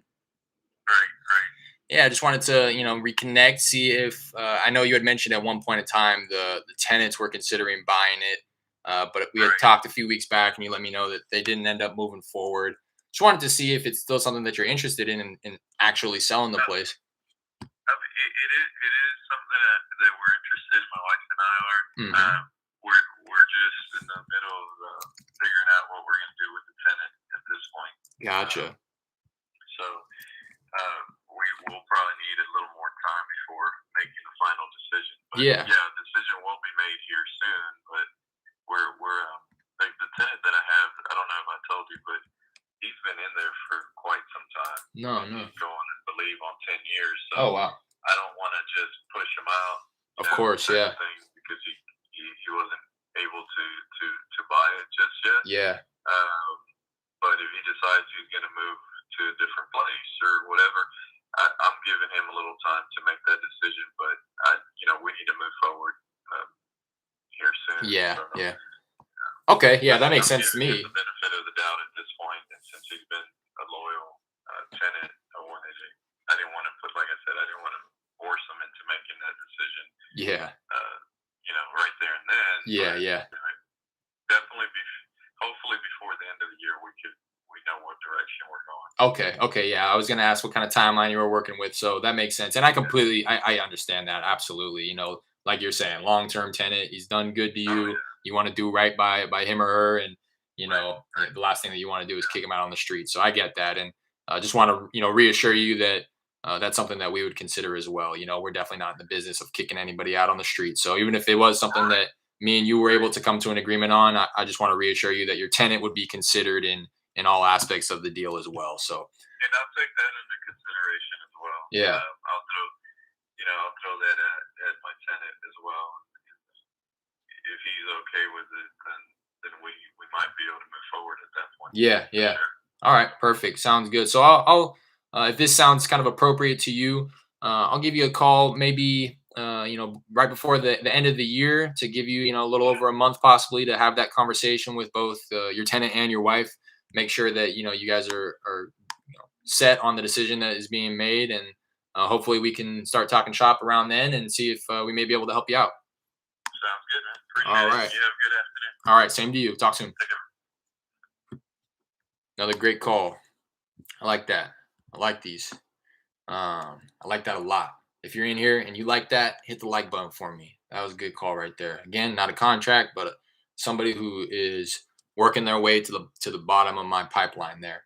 Somebody else, like a closer, a real closer who has a shit ton of leads in their pipeline, they probably would have pushed to try to get that contract signed and try to maybe set the closing date out further in advance and just give him the time to have these conversations while we're already under contract. But I've found that by doing that and kind of proposing that, it just turns people off, in my opinion. I'd much rather wait and just stay in contact with them for when they're ready to make that decision, and I'll be there, as opposed to trying to get this contract signed now and then, we'll set the closing date out 3 months. I used to pitch that all the time, but I've stopped that. I've taken a step back and really checked my overexcitement when I get on the phone with those type of leads, and just know that I'm there to help him, and I'm not, again, everything that I said at the end of that phone call was truthful. I'm not in the business of kicking people out on the street. I'm not in the business of not taking these tenants into consideration when I'm making their landlords offers. So I just want to reassure you that if me and you come to an agreement, it doesn't mean that these people are not being considered. And he seemed to appreciate that, and he said that he was going to pass that along to his tenants as well. I think that he kind of took it as like, I'm willing to keep them in place, which I I may be if my end buyer is, but at least being able to help them out, like the way that I framed it, really the way that I was intending for it to come across is I can help them out financially to move, you know, hook them up with a realtor to find a new place if that's something that they need. So that was a good one. Again, I'm gonna call him in like 3 weeks. Create a note. Spoke with Jesse. Said he wants to give his tenant the benefit of the doubt because they have been there for 10 years. It does sound like they're still wanting to buy it, and I'm glad that he's gotten to the point in time. I wanted to mention this because he was mentioning this. He's now gotten to the point in time where like he's clearly wanting to get. He said, "I want to give my tenant the benefit of the doubt. They've been there for 10 years. They've expressed interest in buying the place, but it's coming to the point now where I kind of got to put my foot down and say like, okay, well, how long do you need to buy this place? Because I want to sell it, and I don't want to wait years for you to be in a position where you're prepared and ready to buy it. I would much rather just sell it to somebody else, And he wants to have that conversation, man to man. It sounds like, and I can appreciate that. So, I like the idea of JV with a marketing company. It's almost like cutting them a bird dog fee. Yeah, exactly. That's why if it's something like that, I'm interested. Yes. REI, CWL, Gym Shorts. Where did you guys get your education from? Was it Brent Daniels or Max? Man, they got it from Derek, for real. Just kidding. I get all my information from those guys too. I'm just the middleman. I pass it along. CWL, REI. I got educated from Cody Sperber. Oh, nice. That's throwback. I think I got some of his free content too somewhere in the vault. Cody Sperber is not really throwback, but he's definitely an OG in the game now. Spoke with Jesse, said he wants to give his tenant the benefit of the doubt because they have been there for 10 years. But near the end of the year, him and his wife wants to make a decision one way or another. Derek received permission to follow up a little before year's end. And also, if you guys catch this, I very rarely try to pre-qualify these people. I mean, because he's getting ready to sell it to his tenant as is. It's clear that he wants to sell it as is. Well, maybe it's not clear, but I'm also just in the business of creating relationships. You know what I mean? I could never buy. I may never buy this guy's house, but it's going to be a relationship that I've established, and one that may come to fruition in some other aspect, some other part of my life. See if tenant has moved forward, and if him and his wife want to sell, or if him and his wife want to sell. If so, begin pre-qualifying. Because if it may be a waste of my time, but I feel like I have a pretty good judge of character and know when somebody is like just kicking the can and have unrealistic expectations. Like, this guy doesn't seem like that kind of guy. He seems like he would have been told me like, hey, I don't want to sell it to you. Or he would have been told me that, when you buy it, how much are you gonna? It's like he's never asked what my offer is. He's under the assumption that I'm here to help, and that's what I'm wanting to kind of my presence to be known as is like, hey, I'm here to help. I'm not here to make money off of you. I'm here to solve your problem. You have a tenant in here that wants to buy it. They're not buying it. You need to sell it. You want to sell it. You want to get paid the money, and I'm here to solve that for you. But in order to do that, I am going to need it at this price.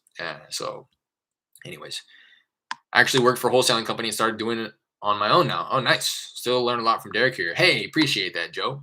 Appreciate that. That's cool. What were you doing for the wholesaling company? Were you like acquisitions, cold calling, dispositions, transactions? What kind of stuff were you doing? That's interesting. All right, this guy, Mr. Thomas, no plans on selling anytime soon. Taking a trip out there to check in on property and would like to talk then. Sounds like he hadn't seen the property in some time. Give this guy a call. This is in probably my favorite area, Pasadena.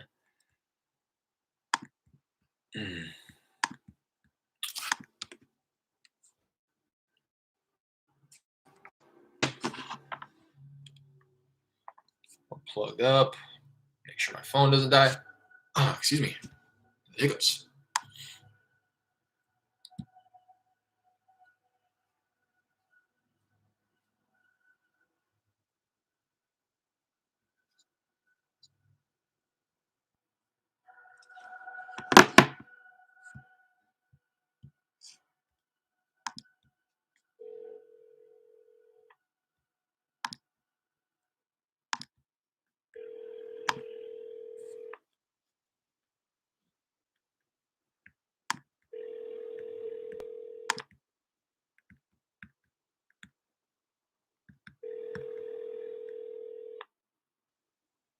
Your call has been forwarded to an automatic voice message system.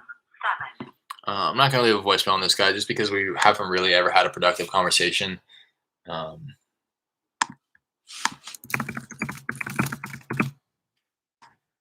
did not leave voicemail. Put him on a. Make sure this is the right guy. Put him on a. If he's not already on a monthly follow up, I'll call him. I'll call him in like 3 weeks and say monthly follow up.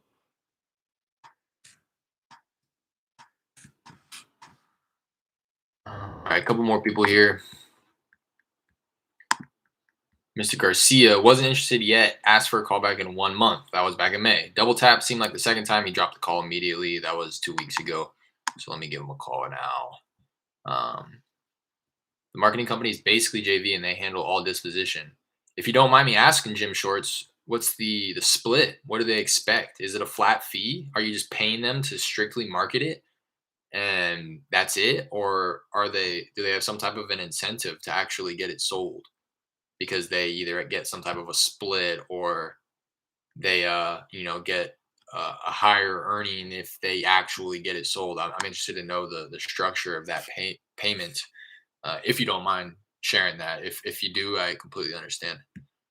But you've definitely have my you've piqued my interest, piqued my curiosity here. Let me give this guy a call. Starting to burn out of here, my voice.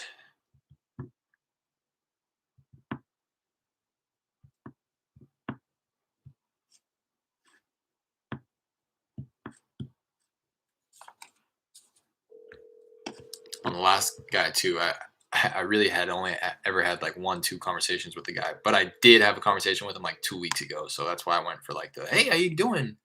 How was your Thanksgiving? Kind of just operated under the assumption that he knew exactly who I was. I know that that's like another sales tactic. People will even do that on cold calls. To an automatic voice message system. Patrick is not available. At the I'll leave a tone, voicemail. Please record your message. When you have finished recording, you may hang up or press 1 for more options. Hey, Patrick, this is Derek. Not sure if you recall, we spoke, we went back and forth, gosh, months ago now, probably at the beginning of this year, about your property over on Ridge West Street out in Houston. When we talked, you had let me know that you weren't interested, but you asked for a call back because it sounded like you were going to go down to the property and check it out. and have a little bit better of an idea of the condition of the place. So I just wanted to round back, see if you were able to do that, and I wanted to see if you've given any more consideration to possibly selling that property there. If you were, just as a reminder, I would be able to pay cash for it.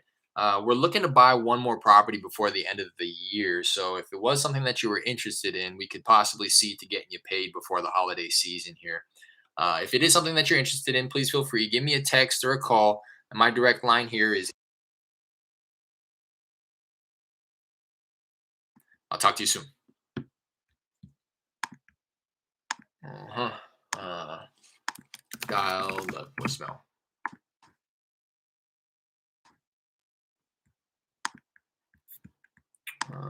And put him on monthly follow up. Call him weeks with everybody else.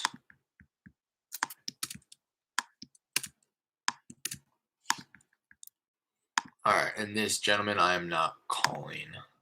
This is just a task that I've set for myself that I've continued kicking the can down the road, but I'll get to this later this week. I'm wanting to run some comps on that one. But it's a conversation I'm not looking forward to having either, because he was kind of rude about it, but I at least want to call him and give him an offer. All right, that's all my follow-ups for the day. Sheesh. Okay, it looks like some of my texts went out today as well. What's today's date? 29th. Just a few. David says, not me. Tag him, wrong number.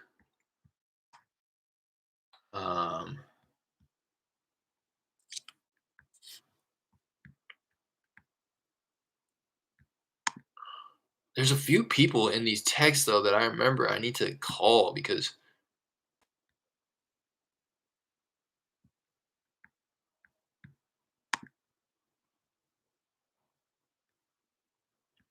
oh no, these didn't go out. I just missed one that went out before I started hitting my follow-ups. Let me go to my pipeline because there's some people in here that I remember were giving me pretty favorable responses last week. No, I want to follow up, but I feel like I should be following up with them a little bit more frequently than I am. There was one gentleman in particular I recall.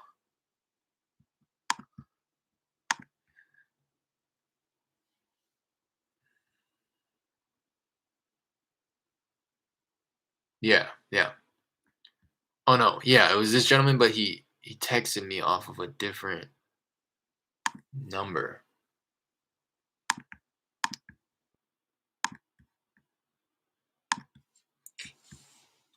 So I have 20 follow-ups here. One of these should not have a name on it.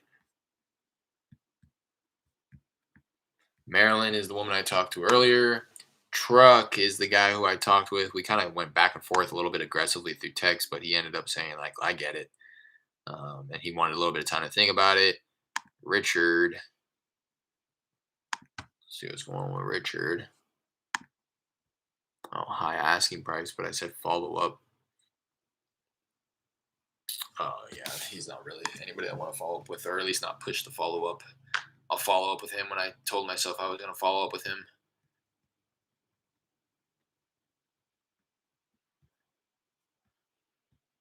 Where is that? I'm going to go to my recent conversations because there's one. I just saw. He texted me off a different number, so it's kind of getting lost in my system here because it's not. He wasn't like replying to. There it is.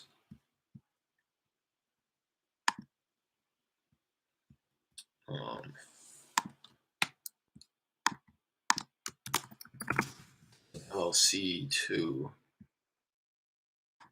Add tag follow up.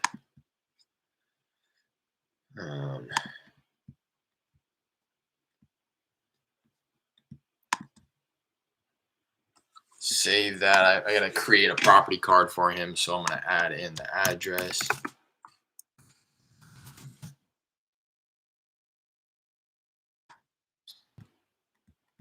Boom, boom, boom.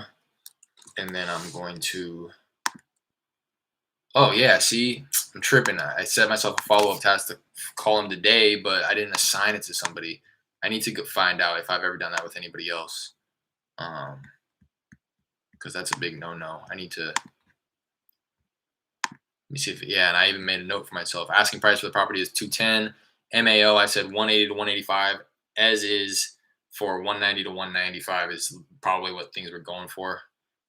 So I just need to get him around 180 to 185 to be able to get some type of a assignment agreement on that one. What's up, OG's Fish Room? What's going on? Don't forget to hit that like button. So they're going to blast your deal out to their buyers list, and you're going to do a double assignment. Let's give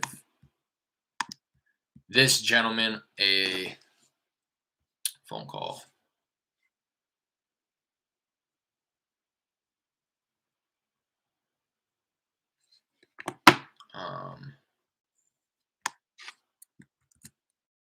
I don't have a name for this person because it was an LLC and he replied or she replied.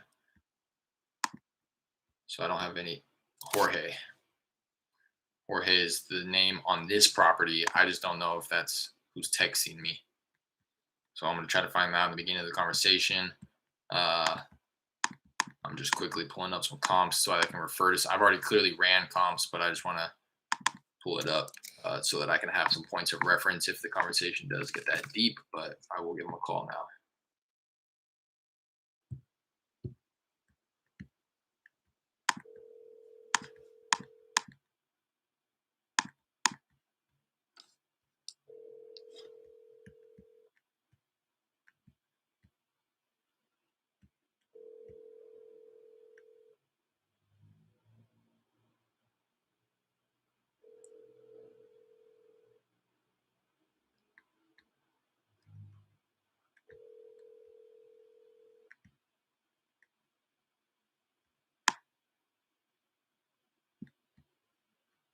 Please leave your message for 7136944. Ooh, almost got it on that one. Hi there, this is Derek. Don't know if you recall, but last week we went back and forth through text about property on Appleton Street that sounds like you're interested in parting ways with. I just wanted to round back with you. I received your asking price, I believe, of 210,000. I do believe we may be able to come somewhere close to that. So I wanted to take the opportunity to speak with you about the property, learn a bit about the condition and what type of repairs may be needed to the place, and seeing if we may be able to come to an agreement on that. Again, my name is Derek, and if this is something that you may be interested in, just wanted to kind of let you know that we are able to pay cash, and we're looking to buy one more property before the end of the year here. So if it is something that you're interested in, please feel free to give me a text or a call to let me know, and we can possibly see to getting you paid for this before the holiday season. So again, reach out if it's something that you're interested in. My direct line here is 832.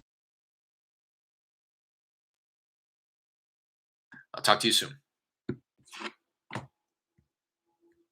All right.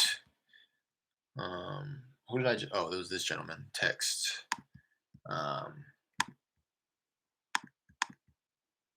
Note. Dialed. Left voicemail. Ask. Call him in a couple days. This is a hot one, or at least the asking price is reasonable. I don't even know if I've pulled this up on Zillow. Let's see what it's looking like on Zillow.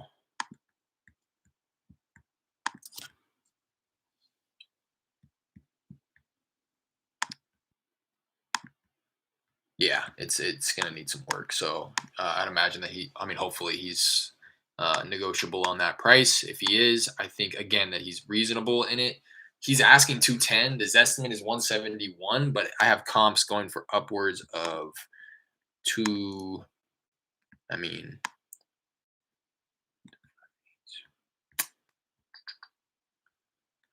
one. What did I say? It was the one. Yeah, his 170. But I have a comp that went 228. It's a little far away, about 4/10 of a mile.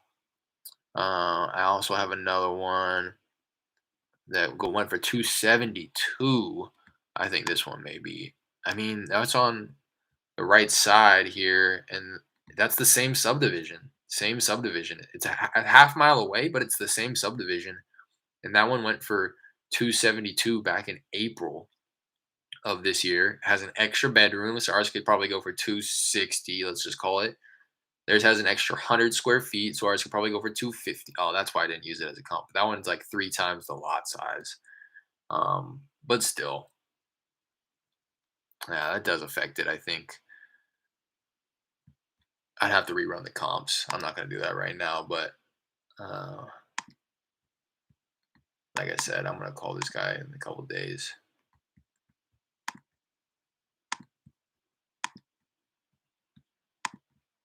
Let's see if I put any comps down here. No.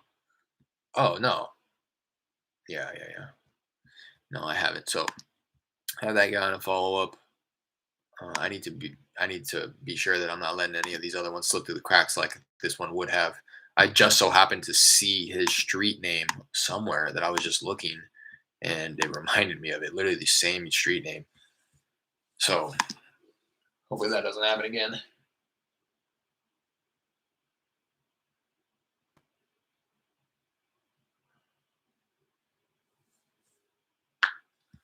Uh-huh. Um, that's that. 1:30 my time. Gosh, I just don't want to walk away from my computer and have that woman call me back. Uh, but I also can't just like live my life around her schedule. Again, what I can do is just fill my pipeline and make sure that there's more coming in. So let me filter that off and see. I got one more person. Yeah, I'm not gonna talk with this woman. I might not ever follow up with this woman. She is a hassle to deal with. If you've caught me talking with her at any time in the past, she was so firm on her number at 160 or 155 was her number. And I was like, I can't come anywhere close to that. I would be somewhere max in the ballpark of 110 to 130. And she was turned off to it. And I was like, all right, yeah, good luck. Like, if you don't mind me calling, just following up to check base with you, which I did. I followed up. She said, I got a buyer. We agreed to 150, which is 5,000 less than their asking price. And I was like, wow, congratulations. That's awesome. Like, I'm surprised they were able to pay that much. I'm glad you were able to find somebody that was willing to pay that much. And then I was like, "Do you mind me just can you continue to follow up until you get paid on this to make sure that you're taken care of?" And she said, "Sure." I followed up with her at one point, and she was like, "My buyer backed out after the inspection. They tried to drop the price, and I was like, I kind of said I told you so." Like, but she wasn't going for it, so she just canceled it. She still thinks that she can get the 155. She says she's going to fix the AC herself, which is what the buyer mentioned was like one of the reasons why they needed a price drop. So she was like, I'm just gonna fix the AC myself and then continue and then go back and try to get that 155. And I was like, so it's not like something that you would even consider to entertain my offer of like, let's say 120, which is 30,000 less than what you've, agreed to already and selling it as is. Like, I don't know how much the AC is going to cost, but it's going to cost more than just money. It's going to cost time, energy, and resources. And I don't know what your situation is either. It sounds like the place is vacant. She's probably having to pay her mortgage, pay the taxes. Like, people don't consider all of the other costs associated with it. All she thinks to herself is, I spend 10,000, I make another 30. It's like not as simple as that. She mentioned she seemed a bit open, but said it at the moment they are not budging yet. Offer 155. Derek explained the option of listing it on market. I was like, why don't you just list it on market? This just sounds like it's in good enough shape. And she said she was opposed to that because of whatever reason. She said that I could follow up in a month. Um, yeah, and honestly, I would probably have to be closer to like 100,000 just to play it safe. This doesn't sound like it's just strictly cosmetic. It sounds like it's gonna need a little bit of stuff like the AC. If she took care of that, it'd be one thing. But it sounds like there may be some other stuff because I left a note for myself saying 120 max for a light repair, 100 for an average, and then if it needs the works, it's gonna be closer down to like 75. Um, but I'm just gonna push this one out to next year. She doesn't seem like she was the type. Well, at least I'm gonna push out a few weeks rather. catch her before the end of the year, because she's pretty firm and she's pretty adamant. There's no point in me like, because she'll talk to me for a half hour, and I just don't have the time for that right now, to be quite honest. Wasn't able to get any texts out today, but followed up with everybody that I needed to. Let's see how the follow-ups are going to be looking like tomorrow. I got one person I want to call. Oops. Oh, if I don't hear back from this woman later, I'm going to call her tomorrow. I got another person that I plan on calling tomorrow. Another person. So I got 3 people that I'm going to call tomorrow through text, and then through on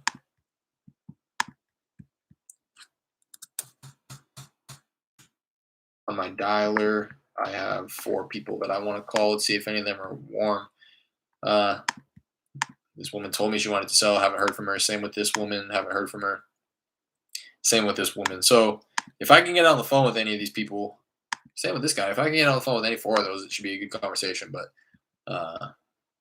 not good volume in terms of follow-up. So I'm definitely going to be generating new leads tomorrow, sending off some texts and probably hitting the dialer. Do you go after corporate buyers, or are you dealing with local buyers? I would love to build a relationship with a corporate buyer that can give a proof of fund letter to go after more deals on market. I personally do not deal with corporate buyers, but that is something that I am definitely wanting to entertain moving forward. That's based off of my understanding and what I've learned over past months, is that hedge funds are going to be your best buyers, but it kind of comes at a cost. They're going to be able to pay you more, but apparently they're pretty slow. They drag their feet in like funding the deal and getting everything in order. And like I've heard just kind of stories, both horror stories and not horror stories, but stories where the only thing that everybody's waiting on is the hedge fund to fund the deal, to offer the money. And they also, I believe, require maybe like a couple extra things, like maybe an appraisal, an inspection. So it's a little bit more like official. And again, they're doing things at such great scale at volume where they're buying so many properties that they kind of drag their feet. It's not that intimate one-on-one feel that you have with a cash buyer, mom and pop, that's like, yeah, I'm ready. I got the cash literally in my pocket. You know what I mean? So I've never personally done it, but proof of funds, I with my coach, it is something that I can get because he will fund my deals for transactional funding. So if a seller were to ever require me to provide them a proof of funds, I would likely end up double closing that deal just so that I can use my coach's transactional funding, because I mean, I'm sure he wouldn't mind giving me a proof of funds letter, but it's a whole other thing if he's giving it to me because he's actually funding the deal. So that's my intention. But I don't really intend to ever go after on market deals. It's just a lot of competition. You got to be on it. You got to be on it, and not only find somebody who's listing it at a certain price, and you're gonna have to make. You're probably gonna have to. I'm not speaking from experience, but if I had to guess, you would probably have to make like 10 times as many offers, because they're listing it on market. They have high expectations. So the amount of people that you're gonna get to lower their expectations is probably a lot less than when you're going after off market deals. And then you got to jump through all those hoops like you're talking about. Not to deter you from doing it. It's just personally, I'm not doing it for that reason. But it's definitely opportunity on market. That's for sure. It's just how you want to split your time. So for me, and this is something that I think I've been stressing, and something that I will continue to stress, is until you're doing these things at scale and you have systems and processes in place to really have your marketing go on autopilot, I would recommend that you limit your marketing efforts to things that you can handle and things that you are able to master. So personally, I think I may have even stepped into texting too quickly, because I think that I probably should have built out a system where I'm generating leads on autopilot through cold calling, meaning I probably should have hired a cold caller, mastered that one marketing vertical or marketing channel of cold calling. I should have built a team, built a system around that before, starting to text. And although texting is not like too demanding, but I would at this point in time not go to try to seek off market deals, only because it's going to take more time away from me cold calling and texting. And it's something that I'm going to have to learn how to do, something that I'm going to have to learn how to approach these people, what their expectations are going to be, how to work with these agents that are listing these properties. It's one thing if it's for sale by owner, but another if you got to work with an agent. You're going to have to educate the agent if they don't know, I guess what wholesaling is if you're going to tell them. But yeah, I like where your head's at though, CWL, knowing that you have to have pretty much proof of funds and you will likely have to double close on it, whether you're getting transactional funding for just the deal that, where you take title to the property for 30 seconds before selling it to your end buyer that's already lined up, or like a wholesale where you actually close on it and then relist it. But yeah, going on market, you pretty much, I know that people have wholesaled and assigned deals on market, but for the most part, based on my understanding, more often than not, you're going to have to actually purchase the property, whether it be your own money or somebody else's. But you more than likely will actually have to take title to it. So, but again, to answer your question, I am trying to entertain. Right now, I'm just like all acquisitions. Um, when I start getting like multiple contracts under my belt at the same time, I'm going to start shifting focus to like cold calling buyers, right? Pulling lists of cash buyers off PropStream and cold calling them, texting them, uh, calling around off of like LinkedIn on hedge fund acquisition people who are actively buying in the area. I definitely intend on doing that. That's a good practice for a wholesaling operation, because at the end of the day, you're only going to ever make more money by doing one of two things: getting the contract at a lower price or finding buyers who are willing to pay more. So you have to focus on both of those. I just see that a proof of funds letter is important, even with a normal seller. It's like having the money without having it. Yeah. My education package came with everything but that. Yeah, because what happens is a lot of people are starting to conjure up these phony proof of funds letter, because it really isn't anything, right? For the most part, like I watch Jerry Norton, and when he has these conversations with these on market agents, they'll ask for proof of funds, and he'll say like, "Yeah, I can send it. Like, is a screenshot of my bank account okay?" And they're like, "Yeah, that's cool." All they wanted to see is that somewhere you have access to even a picture. You know what I mean? So like Jerry Norton can just take a screenshot of his phone and send it to me, and I can say, "Yeah, this is my bank account." So they don't really care at the end of the day, but that's why I say you more than likely are going to have to close on it, because that's why they're asking like, hey, do you have the money so you can buy this place? And then agents are also turned off to the idea of assignments. So more often than not, even if you are using your money, you're going to have to double close or whatever. um, but yeah, nowadays people are conjuring up these shady proof of funds letters because again, it's really nothing. Like people are just putting a company logo and name on a letterhead and typing out like a little bit of official, like one paragraph, I have the funds, and sending that off to people. Um, and that's the type of stuff that ruins wholesaling for everybody else. So that's what I would kind of like. That's why I say if I'm ever going to request a proof of funds letter from somebody that actually has the money, there's going to be more in it for them than just giving me that letter. I'm not going to ask somebody for a proof of funds letter unless I'm also asking them for the money to fund the deal, so that they can make some type of a return on that. I'm not really into just like asking around to see if somebody has a proof of funds letter to use, because do you actually have access to that money? It just comes down to how you want to operate. It depends on how ethical you want to be, how you want to operate, how far you want to stretch the truth with agents, sellers, this that and the third. You know what I mean? That's why personally I won't ever show somebody a proof of funds letter and say, "Hey, yeah, look, here's the money," unless I've already come to an agreement with the person who gave me that proof of funds letter. I've showed them the deal and said, "This is the type of spread that we're looking to work with," and they say, "Yeah, I agree." You can definitely give them my proof of funds letter because I'm willing to fund the deal. Um, that's the only time I foresee myself really using proof of funds letter. Uh, and then at one day, I'll just take a screenshot of my own bank account and send it over. You know what I mean? Hmm. But we hit it. We hit it strong today. 2.5 hours. I appreciate all you guys.